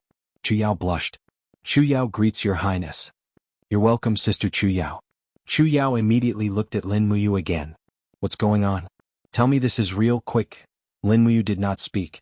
She directly walked forward and held Chu Yao in her arms. She said, During the 3 years I was in the state of death, I was always worried that something would happen to you and Shaoyin. You would be killed by the beasts of Yihe country. Now I see that you are all right. This is really great. Chu Yao already had tears in her eyes. She said in a trembling voice, I know. You met Luo Lan because he wanted to go back to Lanyan City to find me? I almost killed you. This is not your fault, Lin Muyu murmured. If you want to blame someone, you can only blame Luo Lan for killing the innocent despite being a god. With that, Lin Muyu let go of Chu Yao and said with a smile, It seems that Sister Chu Yao has not slacked off in the past 3 years. Your cultivation has improved a lot. Don't make fun of me. Chu Yao blushed and said, Compared to you and Her Highness Yin, my cultivation is not even worth mentioning. Zhang Wei cupped his fists and said, Head Deacon Chu Yao is too humble. You are the head deacon of the spiritual medicine department, but in terms of combat power, Zhang Wei may not be your match. Lin Muyu laughed loudly. Old Zhang, you rely on the courage of a soldier to make a living. It's not the same. Although your strength has not improved much in the past 3 years, I can fight 10 of you. Zhang Wei was speechless. I don't want to talk to Lady Lin Muyu anymore. After reuniting after a long time, Chu Yao ordered a banquet to be held in the spiritual medicine department and invited everyone to drink. Thus they only dispersed in the wee hours of the morning. After agreeing to meet again, Zhang Wei returned to the Imperial Guard's camp, while Lin Muyu brought Qin Yin back to the Divine Palace. Qin Yin's yearning for Lin Muyu was too deep, to the extent that she could not leave him at all. There was no other way. That night, Lin Muyu could only sleep with his clothes on, while Qin Yin slept at the side, hugging one of Lin Muyu's arms as if she was afraid that he would fly away. The moonlight shone on the room like water, landing on Qin Yin's snow-white sleeping face. Lin Muyu turned to look at her and suddenly felt her heart brighten. The 3 years of painful struggle seemed to be for this moment of sweetness and happiness. As long as she was by his side, all the pain and suffering he had suffered were nothing. The next morning, after washing up early, she sent Qin Yin back to Zetian Palace. Lin Muyu was still in the Imperial Guard's attire. Although there were no more Imperial Guards in the palace, and after the battle in Lanyan City, there were only a few of the 200 Imperial Guards left. Perhaps only Lin Muyu, Wei Chou, Xiahou Sang and a few others were left. As for Qin Lei, Chu Huaying, Zhuge Yun, and the others, they had all died for the country, which made people sigh. There was no morning court that day. It was not until dusk that news came from afar that Tang Xiaoxi had led 2,000 National Garrison Army troops to Lanyan City. Lin Muyu did not show up and had been hiding in the back hall of Zetian Palace to cultivate. The 7 luminaries Demon Emperor had left behind a broken sword for Lin Muyu to refine. However, no matter how hard Lin Muyu tried, she was still one step away from refining the sword. It was as if the sword was not made of ordinary iron. Qin Yin personally went to welcome Tang Xiaoxi. Lin Muyu waited for a long time. Finally, a sound came from the front hall. Qin Yin and Tang Xiaoxi had returned. She also heard the voices of Feng Jixing, Wei Chou, and Xiahou Sang. They had all returned. The people from the House of Chivalry are too cunning. There is no end to killing them. They are like cockroaches, Feng Jixing said hatefully. Wei Chou said, "It doesn't matter. We'll take it one step at a time." Tang Xiaoxi said, "You can still go around conquering the House of Chivalry. So lively. Why don't you think about me? I've been staying in the Demon Subduing Pass for a few months. I'm bored to death. By the way, Xiaoyin, when are we going to go hunting?" "Wait. I'll give you a surprise first." "Oh, what surprise?" "Stand still and don't move." Qin Yin smiled and flashed out of the screen. Then she waved her hand and said, "Let's go into the back hall. Look who this is." The crowd walked in one after another. But in the next moment they were all petrified. They stared at the front with their mouths agape. It was as if they could no longer speak. Lin Muyu was wearing the Imperial Guard's armor. He stood there straight. His expression had not changed. It was as if he was still the same Lin Muyu from 3 years ago. Looking at the crowd, he cupped his fists and smiled. "Hello everyone. I Lin Muyu am back." "You?" Feng Jixing was dumbfounded. His eyes instantly turned red. "Is it really you?" Wei Chou stood there in a daze. "Commander," Xiahou Sang, "Sir." Only Tang Xiaoxi walked straight forward. Her beautiful eyes were filled with undisguised love. She asked, "Is it really Mu?" Lin Muyu smiled. "Xiaoxi, you've grown even more beautiful." Tang Xiaoxi immediately knew that this was him. No one else would talk to her like this. She cried and said, "Mu, I have a gift for you." "What gift?" Tang Xiaoxi stepped forward. She stood on her tiptoes and held his face. A fragrant kiss landed on Lin Muyu's lips. It was just a light touch, but this was Tang Xiaoxi's style. She dared to love and hate. After the forceful kiss, her face was already red. She took several steps back and looked at Lin Muyu with a burning gaze. "Mu, did you miss me?" "Yes." Lin Muyu wailed in his heart. What should he do? Xiaoyin was watching from the side. Would she beat him to death? Qin Yin bit her red lips. Her beautiful eyes were filled with helplessness. She was speechless. Tears flowed down her face. Xiaoxi, this fellow. I haven't even, and she beat me to it. If I had known this would happen, I wouldn't have held back last night. Just as the two girls were immersed in their own thoughts, Feng Jixing had already rushed over. He hugged Lin Muyu and laughed. You really didn't die. It's true, brother Feng?" Lin Muyu laughed. "You didn't expect to see me again, did you?" "Yes." Feng Jixing's eyes were red. "I thought I would only see you on the nation guarding monument in the future. Tell me, how did you survive? Someone said he saw you being killed by Luolan. What happened?" Lin Muyu was sad. But Chu Huaiping, Qin Lei, and Lei Hong could only see them on the nation guarding monument.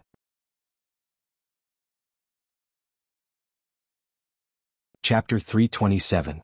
Lin Muyu recounted the process of Acatosaurus saving its master, absorbing the spiritual power of the sun, moon, and stars to reshape its heart meridian and come back to life. Naturally, she omitted the part about the 7 luminaries demon emperor. After all, the 7 luminaries demon emperor was an existence that had been missing for tens of thousands of years. Nobody knew how many people knew about it. After listening to everything, Feng Jixing, Wei Chou, Tang Xiaoxi, and the rest stared at Lin Muyu with their eyes wide open. It was as if they were listening to a story. As the plot changed, they became increasingly perturbed and tactful. When Lin Muyu finished speaking, Feng Jixing sighed and said, "It's the fortune of the empire and the Qin family that you is still alive." Qin Yi nodded and silently agreed with Feng Jixing's words. Tang Xiaoxi smiled and said, "It's already dusk. I'm so hungry. As the host, shouldn't you, Xiaoyin, show your hospitality?" Qin Yi smiled and called out softly, "Come in." A maid walked in and said respectfully, "Your Highness, please give me your orders. Ask the imperial kitchen to prepare a banquet. A banquet for 12 people will do, but the dishes must be exquisite. Bring the best wine over and prepare it immediately." "Yes, Your Highness." Qin Yi looked at Lin Muyu and stuck out her tongue. She smiled and said, "Is everyone satisfied now?" Feng Jixing laughed and said, "Since Your Highness has brought out the best wine from Zetian Palace, we naturally have no objections." Lin Muyu leaned back in her chair and asked with a smile, "A lot must have happened while I was unconscious." "Oh yes, how did Brother Feng and Wei Chou go to Dragon Rocky Mountain to destroy the House of Chivalry?" "Everything is going well." Feng Jixing pondered for a while and said, "We killed more than 2,000 wanderers, but it's a pity that the great wanderer envoy of the Mansion of Chivalry in Lingnan Province escaped. Bu Hai is a sanctuary expert, so it's a pity that we couldn't kill him. He's a big fish." "Bu Hai." Lin Muyu stared blankly for a moment before saying, "When I came out of the mountains, I met an old man called Bu Hai who was also at the Saint Realm. He wanted to snatch my dragon spirit sword, but I killed him in passing." "Really?" Wei Chou was pleasantly surprised. "Sir, did the person you killed hurt his arm?" "Yes, it's an arrow wound and the martial soul used as flame wolf." "Then it's Bu Hai." Wei Chou cupped his fists and said to Qin Yi with a smile, "Congratulations, Your Highness." As soon as the commander returned to Lanyan City, he made a great contribution. Bu Hai was Luo Lan's favorite disciple, and no one could touch him even a little bit after occupying Dragon Rocky Mountain for so long. Now that you killed him as soon as you appeared, it's enough to deter the rest of the House of Chivalry in the Empire. "Yes."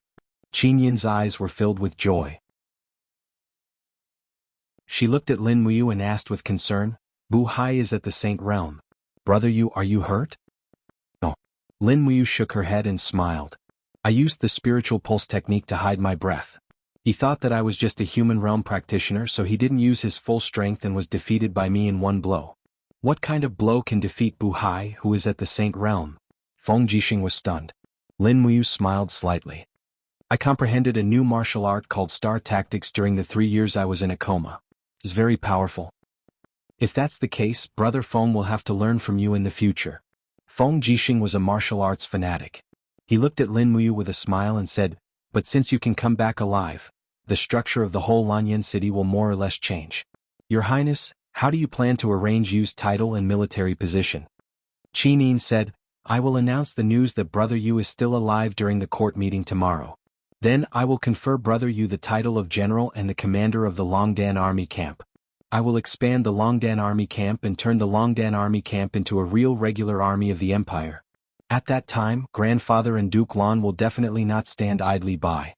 So, General Feng and Xiaoxi must help me at that time." "Yes, I understand." Not long after, good wine and delicacies were served one by one in the back hall of the Zetian Palace. They also invited Chu Yao, Qin Yan, and the others.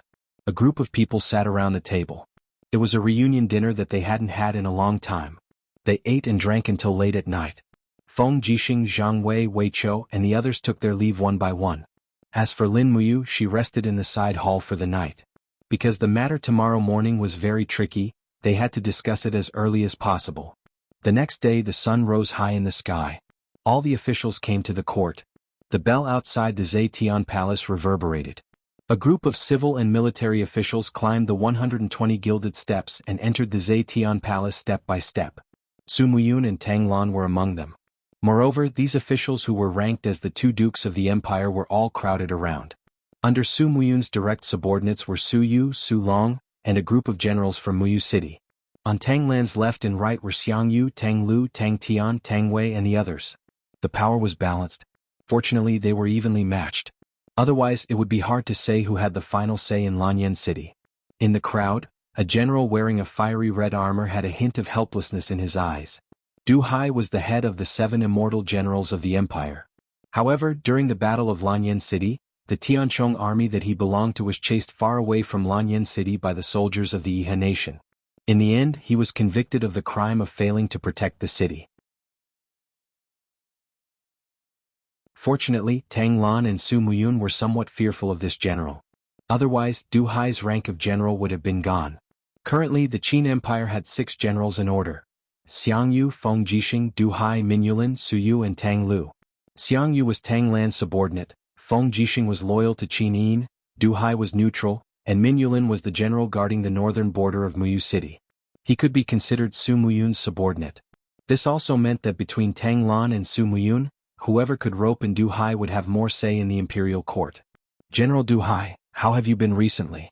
Have you gotten better? Su Muyun bowed from afar and asked. Du Hai also returned the bow respectfully and said, much better. Thank you for your concern, Du Kyun.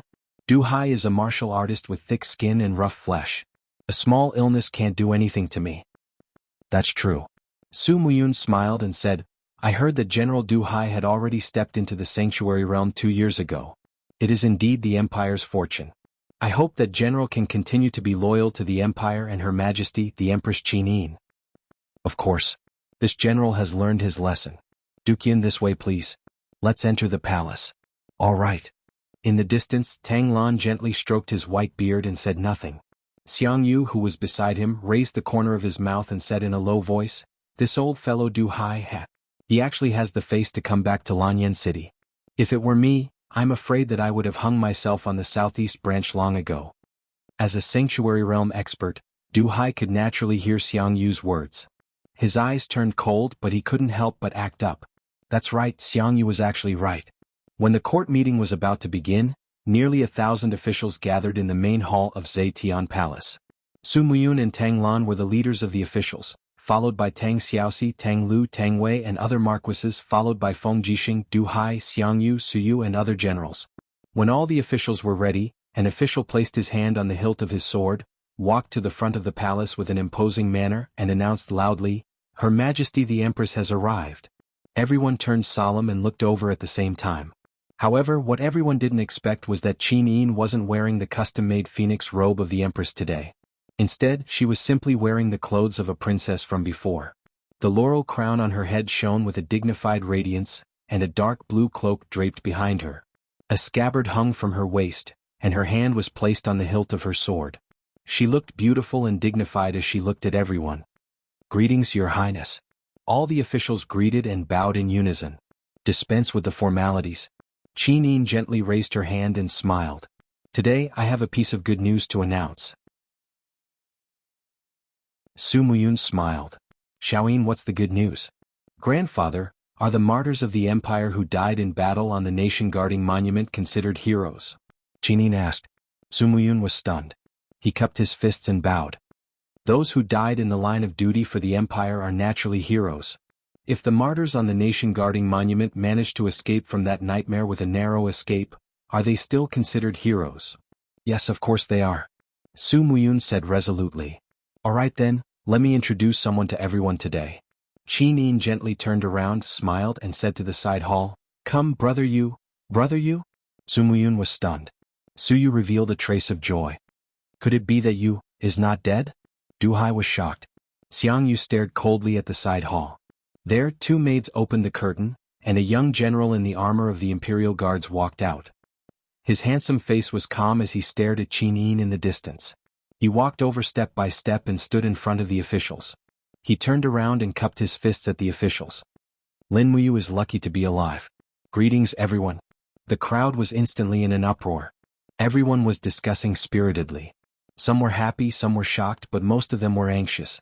Lin Muyu was the first hero of the nation-guarding monument. Since he did not die, he must have had a meteoric rise. It's really Lin Muyu. That's right, it's him.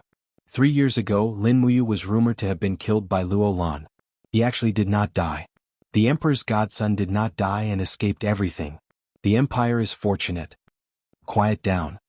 Qin walked down the steps and stood beside Lin Muyu. When the crowd quieted down, she looked at Lin Muyu and said, "Brother, you narrowly escaped death. He died in the dragon crystal and was unconscious for 3 years. In the end he was awakened by some mysterious rebirth power. So, I plan to put him in an important position. Does anyone have any objections?" Tang Lan frowned and did not say anything. Su Muyun's eyes were calm. He did not plan to speak either. Xiang Yu cupped his fists and said, "Your Highness, the various corps in Lanyan City have been established and there are no more empty positions. Why don't Lord Lin Muyu rebuild the Imperial Guards and take up the post of Commander of the Imperial Guards?" No. Qin shook her head lightly and said, "Men, bring the late Emperor's posthumous edict." The late Emperor's edict? Everyone was stunned. No one knew that the late Emperor Qin had left a posthumous edict.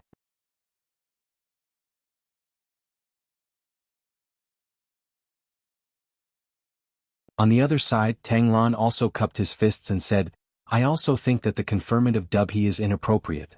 Moreover, Dubhe province is currently controlled by Duke Yun. If Lin Muyu is conferred the title of Dubhe, I'm afraid that Duke Yun will be displeased."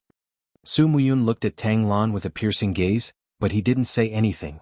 Lin Muyu took a deep breath. For the first time she finally understood how tough it was for Qin Yin to be the empress. Among all the officials there were almost none who were on Qin Yin's side. At this moment Feng Jixing frowned and said, "Your Highness, since all the officials think that conferring the title of king is inappropriate, why don't we not confer the title of king and directly promote Lin Muyu to the rank of general? With Lin Muyu's outstanding contributions, he is worthy of this title." Tang Xiaoxi also said, "I also think that we should promote Mu to the rank of general." In the crowd, a man wearing a general's robe with 3 gold stars on his collar cupped his fists and said, "Your Highness, this general has always been reserved and diligent since I was in charge of the Ministry of War's Minister of War. In July last year, Your Highness personally issued a decree on the restructuring of the Empire's army. All generals who want to be promoted must be measured by their military achievements. Although General Lin Muyu has made outstanding military achievements 3 years ago, he is now the new empress. Therefore, this general believes that promoting General Lin Muyu to any military position now would be in violation of the new decree. I don't know if Your Highness thinks that this general is right or wrong." Xueling Yu, Qin was so angry that her little face turned red. She couldn't wait to immediately remove Xueling from her position as the Minister of War. However, Xueling was Tang Lan's subordinate, so she couldn't do anything about it. It was obvious that Tang Lan wasn't willing to see Lin Muyu wield military power. She didn't even want to give Lin Muyu the opportunity to become a centurion. Qin was a little flustered. She looked at Su Muyun and begged for help. "Grandfather, do you think that Lin Muyu can't even be given a military position? Even if he is restored to the rank of protector of the nation?" Su Muyun cupped his fists and said, "Xiaoyin, since the new decree has been issued, then we must strictly follow it.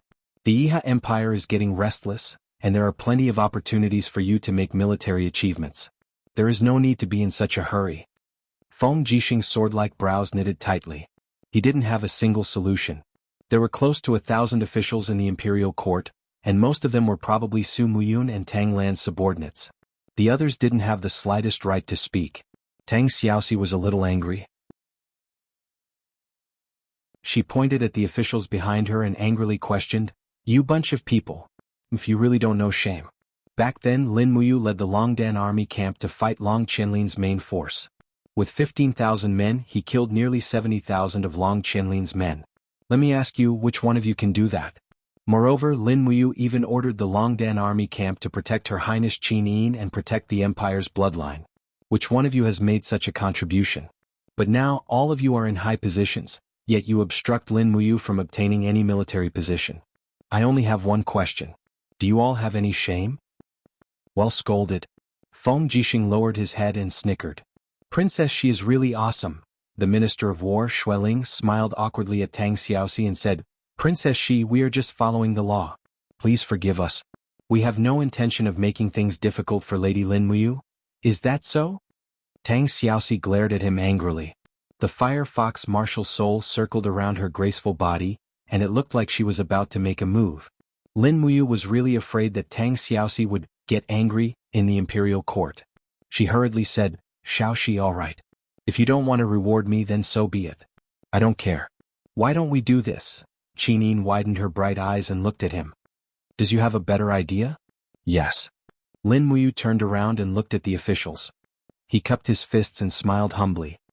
Just like what the Minister of War said, since the law has been issued, it must be followed. Since that's the case, I better return to the temple. It just so happens that Great Deacon Guyang has decided to give me the position of the Great Deacon of the temple. Tang Tian was stunned. The temple is the foundation of the empire. The position of the Great Deacon is very important. How can it be given to you just like that? Lin Muyu raised his eyebrows. I've seen the laws of the empire. The Great Deacon of the temple has always been decided by the emperor. If Shaoyin wants me to be the Great Deacon of the temple, who would dare to interfere? As he said that, he suddenly pulled out the sword on his back. Dang! He stabbed the sword into the carpet in front of him. Sparks flew. Lin Muyu smiled. The name of the empire is Qin. The emperor of the empire is Qinyin. As officials, we should understand the way of an official. I am the emperor's godson. I am Shaoyin's brother. I will protect her well. I will not let her suffer. If anyone is dissatisfied, feel free to come to the temple to test the sharpness of this sword. I will accompany you anytime. Tang Tian was speechless under Lin Muyu's imposing manner. He was dumbfounded and did not know what to say. Tang Lan and Su Muyun frowned and looked at each other. No one said a word.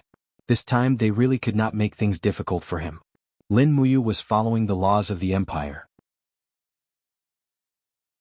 No one could defy it. Even if these two Grand Dukes could cover the sky with one hand in Lanyan City, they could not openly defy the laws of the empire. This was the first battle after Lin Muyu's resurrection. He had won. Feng Jixing stood at the bottom of the hall. His face was filled with joy. He laughed softly. You this rascal. Good job. Wei Chou also smiled. It's great that the ruler is here. Tang Xiaoxi looked at Lin Muyu happily. The more she looked at him, the more she liked him. She did not know what to do. At this time, Su Muyun took a step forward and cupped his fists. Congratulations to Lord Lin Muyu for being promoted to the Holy Sanctum's Grand Deacon. You deserve it. Tang Lan also cupped his fists and congratulated him. Soon all the officials congratulated him. They were indeed a bunch of bootlickers. However, according to the rules, the Longdan army camp and the Imperial Guards were still not allowed to expand. Any expansion of the army required the two Grand Dukes, Tang Lan and Su Muyun. Therefore, Qinyin could not do anything about it. However, Lin Muyu had obtained the position of Holy Sanctum's Grand Deacon. He could still display his strengths. In the afternoon, Tang Xiaoxi, Feng Jixing, Wei Chou, and Lin Muyu returned to the Holy Sanctum. The ceremony to take over as Holy Sanctum's Grand Deacon was also very simple. It was completed hastily. Following that, the Holy Sanctum returned to the situation of one Grand Deacon and 4 deacons. In the Holy Sanctum, a group of people surrounded a round table and stared at each other. Feng Jixing held his teacup and swirled it. He gritted his teeth and said, "This is so infuriating. The two Grand Dukes have been trying so hard to expand the Imperial Guards and Longdan army camp. Do they want to restrict us to 21,000 soldiers forever? To be honest, we can't do anything with this number of soldiers." Tang Xiaoxi looked at Lin Muyu and asked, "Mu, can you continue to recruit soldiers in Dragon Rocky Mountain and secretly expand the Longdan army camp?" "I can consider this." Lin Muyu nodded and smiled. "I'm just worried that Duke Yun and your grandfather Lan will make things difficult for me. That's why it's inconvenient." Tang Xiaoxi smiled apologetically. "Mu, don't be angry at grandfather. Actually, I don't know when grandfather became like this. It's as if power has taken over everything in him. Perhaps Duke Lan has always been like this." Wei Chou smiled mockingly. Lin Muyu muttered and looked at Deacon Guyang. "Grandfather Guyang, I've checked.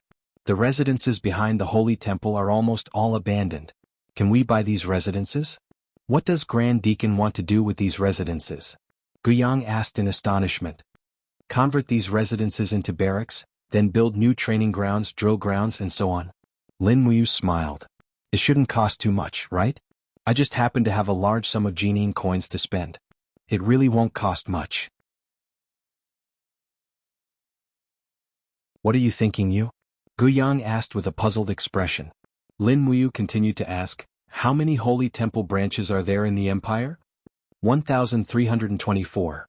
Guyang said with great familiarity, "There are about 20 to 50 Holy Temple employees in each branch. That's about it." Lin Muyu nodded. My first order after being promoted to the Great Deacon was for all the holy temples in the country to send 8 to 10 of their best to serve in the imperial capital.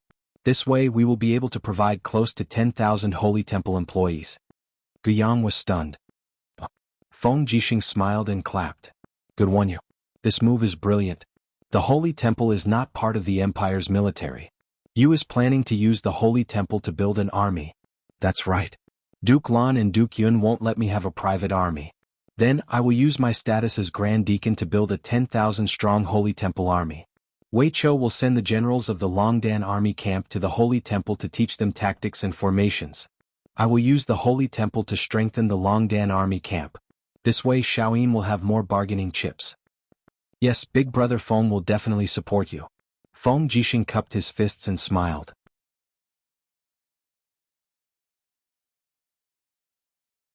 Chapter 329. The next day, after waking up early and practicing a set of demonic sonic punches, Lin Muyu still wore the Royal Guard's armor, while Guiyang pinned a golden leaf emblem on his armor. This was the emblem of the Temple Grand Deacon, and it was more magnificent than the golden leaf emblem of the Deacon. Behind Guiyang, the other 3 deacons of the temple main altar were already waiting for orders. They were Jing Shanhe, Zhou Yao and Bai Lifu. Jing Shanhe's steel shield never left his body.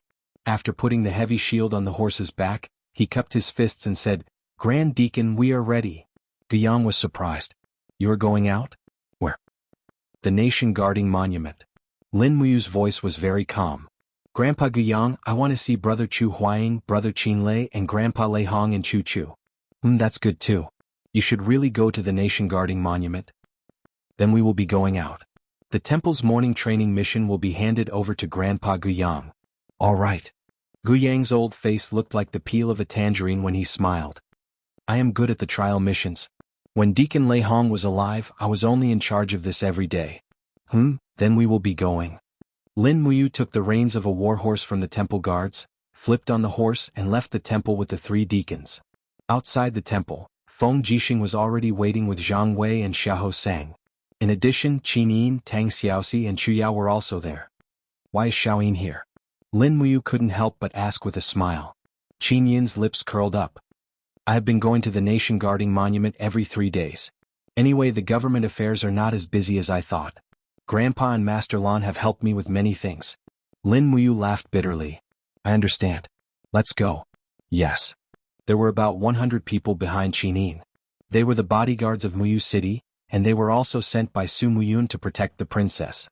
Lin Muyu didn't say anything. She really didn't know if Su Muyun was concerned about Qin Yin's safety, but more than that, what Lin Muyu felt was Su Muyun's desire to control Qin Yin. He wanted Qin Yin's every word and action to be under his eyes and ears. This was also the situation that Lin Muyu urgently needed to change. She had to let Qin Yin slowly establish the prestige of the emperor. Outside Lanyan City, there were birdsong and fragrant flowers. The team went straight to Eagle Nest Mountain. At the foot of Eagle Nest Mountain, there was a small grave at the edge of the mountain. There was a tombstone next to it. It was Chu Huayin's and Jinxiang's graves. Wei Chou and the others left in a hurry so they could only bury Chu Huayin and Jinxiang here. After that, they didn't move to the nation guarding monument because Qin Yin felt that it was the best for the 2 of them. The tombstone was covered with moss. Lin Muyu walked forward and gently wiped away the moss with her own hands. Then she pulled off the vines on the tomb. When she pulled off the vines, she found that they were wrapped around a long rusty sword. It was Chu Huaying's sword. It was stabbed into the side of the tomb. It was as if its owner had fallen into a deep sleep and no longer cared about the world. 2 blight butterflies fluttered around the blade of the sword as if they were attracted by something. Lin Muyu took a few steps back and knelt on the ground. She looked at the tombstone silently and said, "Brother Chu, I'm back. I'm sorry that I couldn't take you with me back then." Chu Yao slowly knelt down, tears flowing down her face silently. Qin Yin didn't care about the mud on the ground.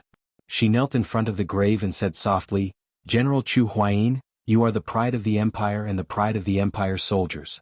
I hope that you will never be separated from Miss Jinxiang in the underworld." Feng Jixing slowly knelt down and said, "Old Chu, rest in peace. Your vengeance, you and I will avenge you. Don't worry, none of the people who made you bleed in the past will have a good ending. This is my promise to you, Feng Jixing." Zhang Wei, Wei Chou, Jing Shanhe, and the others also knelt down one by one. Although Chu Huayin wasn't buried under the nation-guarding monument, everyone knew that he was the second martyr of the nation-guarding monument. Chu Huayin was even posthumously conferred the title of king a year ago. This was an unimaginable honor. This was probably what Chu Huayin was after, to bring honor to his ancestors. Moreover, the Chu clan was indeed known by everyone because of him. After paying respects to Chu Huayin and Jin Xiang, everyone got on their horses and went to the nation-guarding monument. Along the way, the shade of the trees shone on everyone. Lin Muyu gently held the reins and said, "Brother Feng, is there any news of Zheng Yifan?" "No." Feng Jixing shook his head. There was no news of Zheng Yifan after he left Lanyan City. Originally, we all thought that if there was a rebellion, it would be led by Zheng Yifan. However, we guessed wrong. Zheng Yifan didn't have any intention of rebelling. Instead, it was His Majesty's brother, Qin Yi, who came from Lingnan and caused the chaos in Yihe Nation. How's the military strength of Yihe Nation now? Not bad. Feng Jixing thought for a moment and said, "The spies we planted in Yihe Nation for the past 3 years have reported that they have been recruiting new soldiers. Now they have a total military strength of around 500,000, which is comparable to the current military strength of the Empire. Moreover, the Empire was defeated in Qinling Mountains 2 months ago, so Yihe Nation's overall strength might be slightly stronger than ours. What's worse is that Yihe Nation has taken over Lingdong Province and Tongtian Province. They will definitely station their troops in these 2 provinces in order to fight the Empire again." Lin Muyu clenched her fists with a burning gaze and said, "This debt will be settled one day. Sooner or later, I will hang Qin Yi and Long Chenlin's heads under the eaves of Zetian Palace." As she said this, Lin Muyu asked again, "Have you found His Majesty's body?" "Yes, he was buried on the shore of Fairy Lake without building an imperial mausoleum." Feng Jixing said lightly, "This was decided by Duke Muyun and Duke Kanglin together." Beside him, Qin Yin said, "Father was so headstrong that he was killed at Fairy Lake. Perhaps it would be better for him to be buried by Fairy Lake. After all, if he were alive, he might not be willing to be buried in the imperial mausoleum." "Yes." Feng Jixing nodded. Lin Muyu looked down at the retreating trees and suddenly asked, "Who is in control of Cangnan Province now?" "In Duke Lan's hands." Wei Chou cupped his fists and said, "In June 3 years ago, Xiang Yu led the army to soak the Daojiang River with poisonous fruits and cut off the water source of the righteous army in Wugu City. The poisonous water spread and caused a plague. Wugu City became a dead city and naturally fell into the hands of Xiang Yu and Duke Lan. Although people have been migrating to Wugu City for the past 3 years, Wugu City is no longer as prosperous as it used to be. The total population is less than 500,000. Lin Muyu's body trembled slightly and she laughed bitterly. No wonder they said that the Yihe Kingdom's massacre in Lanyan City for half a month couldn't compare to the number of people killed by Xiang Yu, the #1 meritorious minister of the empire. Feng Jixing murmured, "Xiang Yu is ruthless and unscrupulous. Although he is not a benevolent general, he is indeed a valiant one. During extraordinary times when you and I were not around, the empire needed a general. That's why Xiang Yu has the status he has today. Without Xiang Yu's contributions, I'm afraid that Duke Lan would not be able to stand up to Duke Yun. It's also thanks to Duke Lan and Duke Yun." "Why do you say that? Otherwise, to what extent would Duke Yun be able to cover the sky with one hand? I'm afraid that he would have already abolished Xiao Yin and made himself the empress." A murderous look flashed across Lin Muyu's eyes. Qin Yin was slightly stunned. "Brother Yu, I don't think so. He's my grandfather.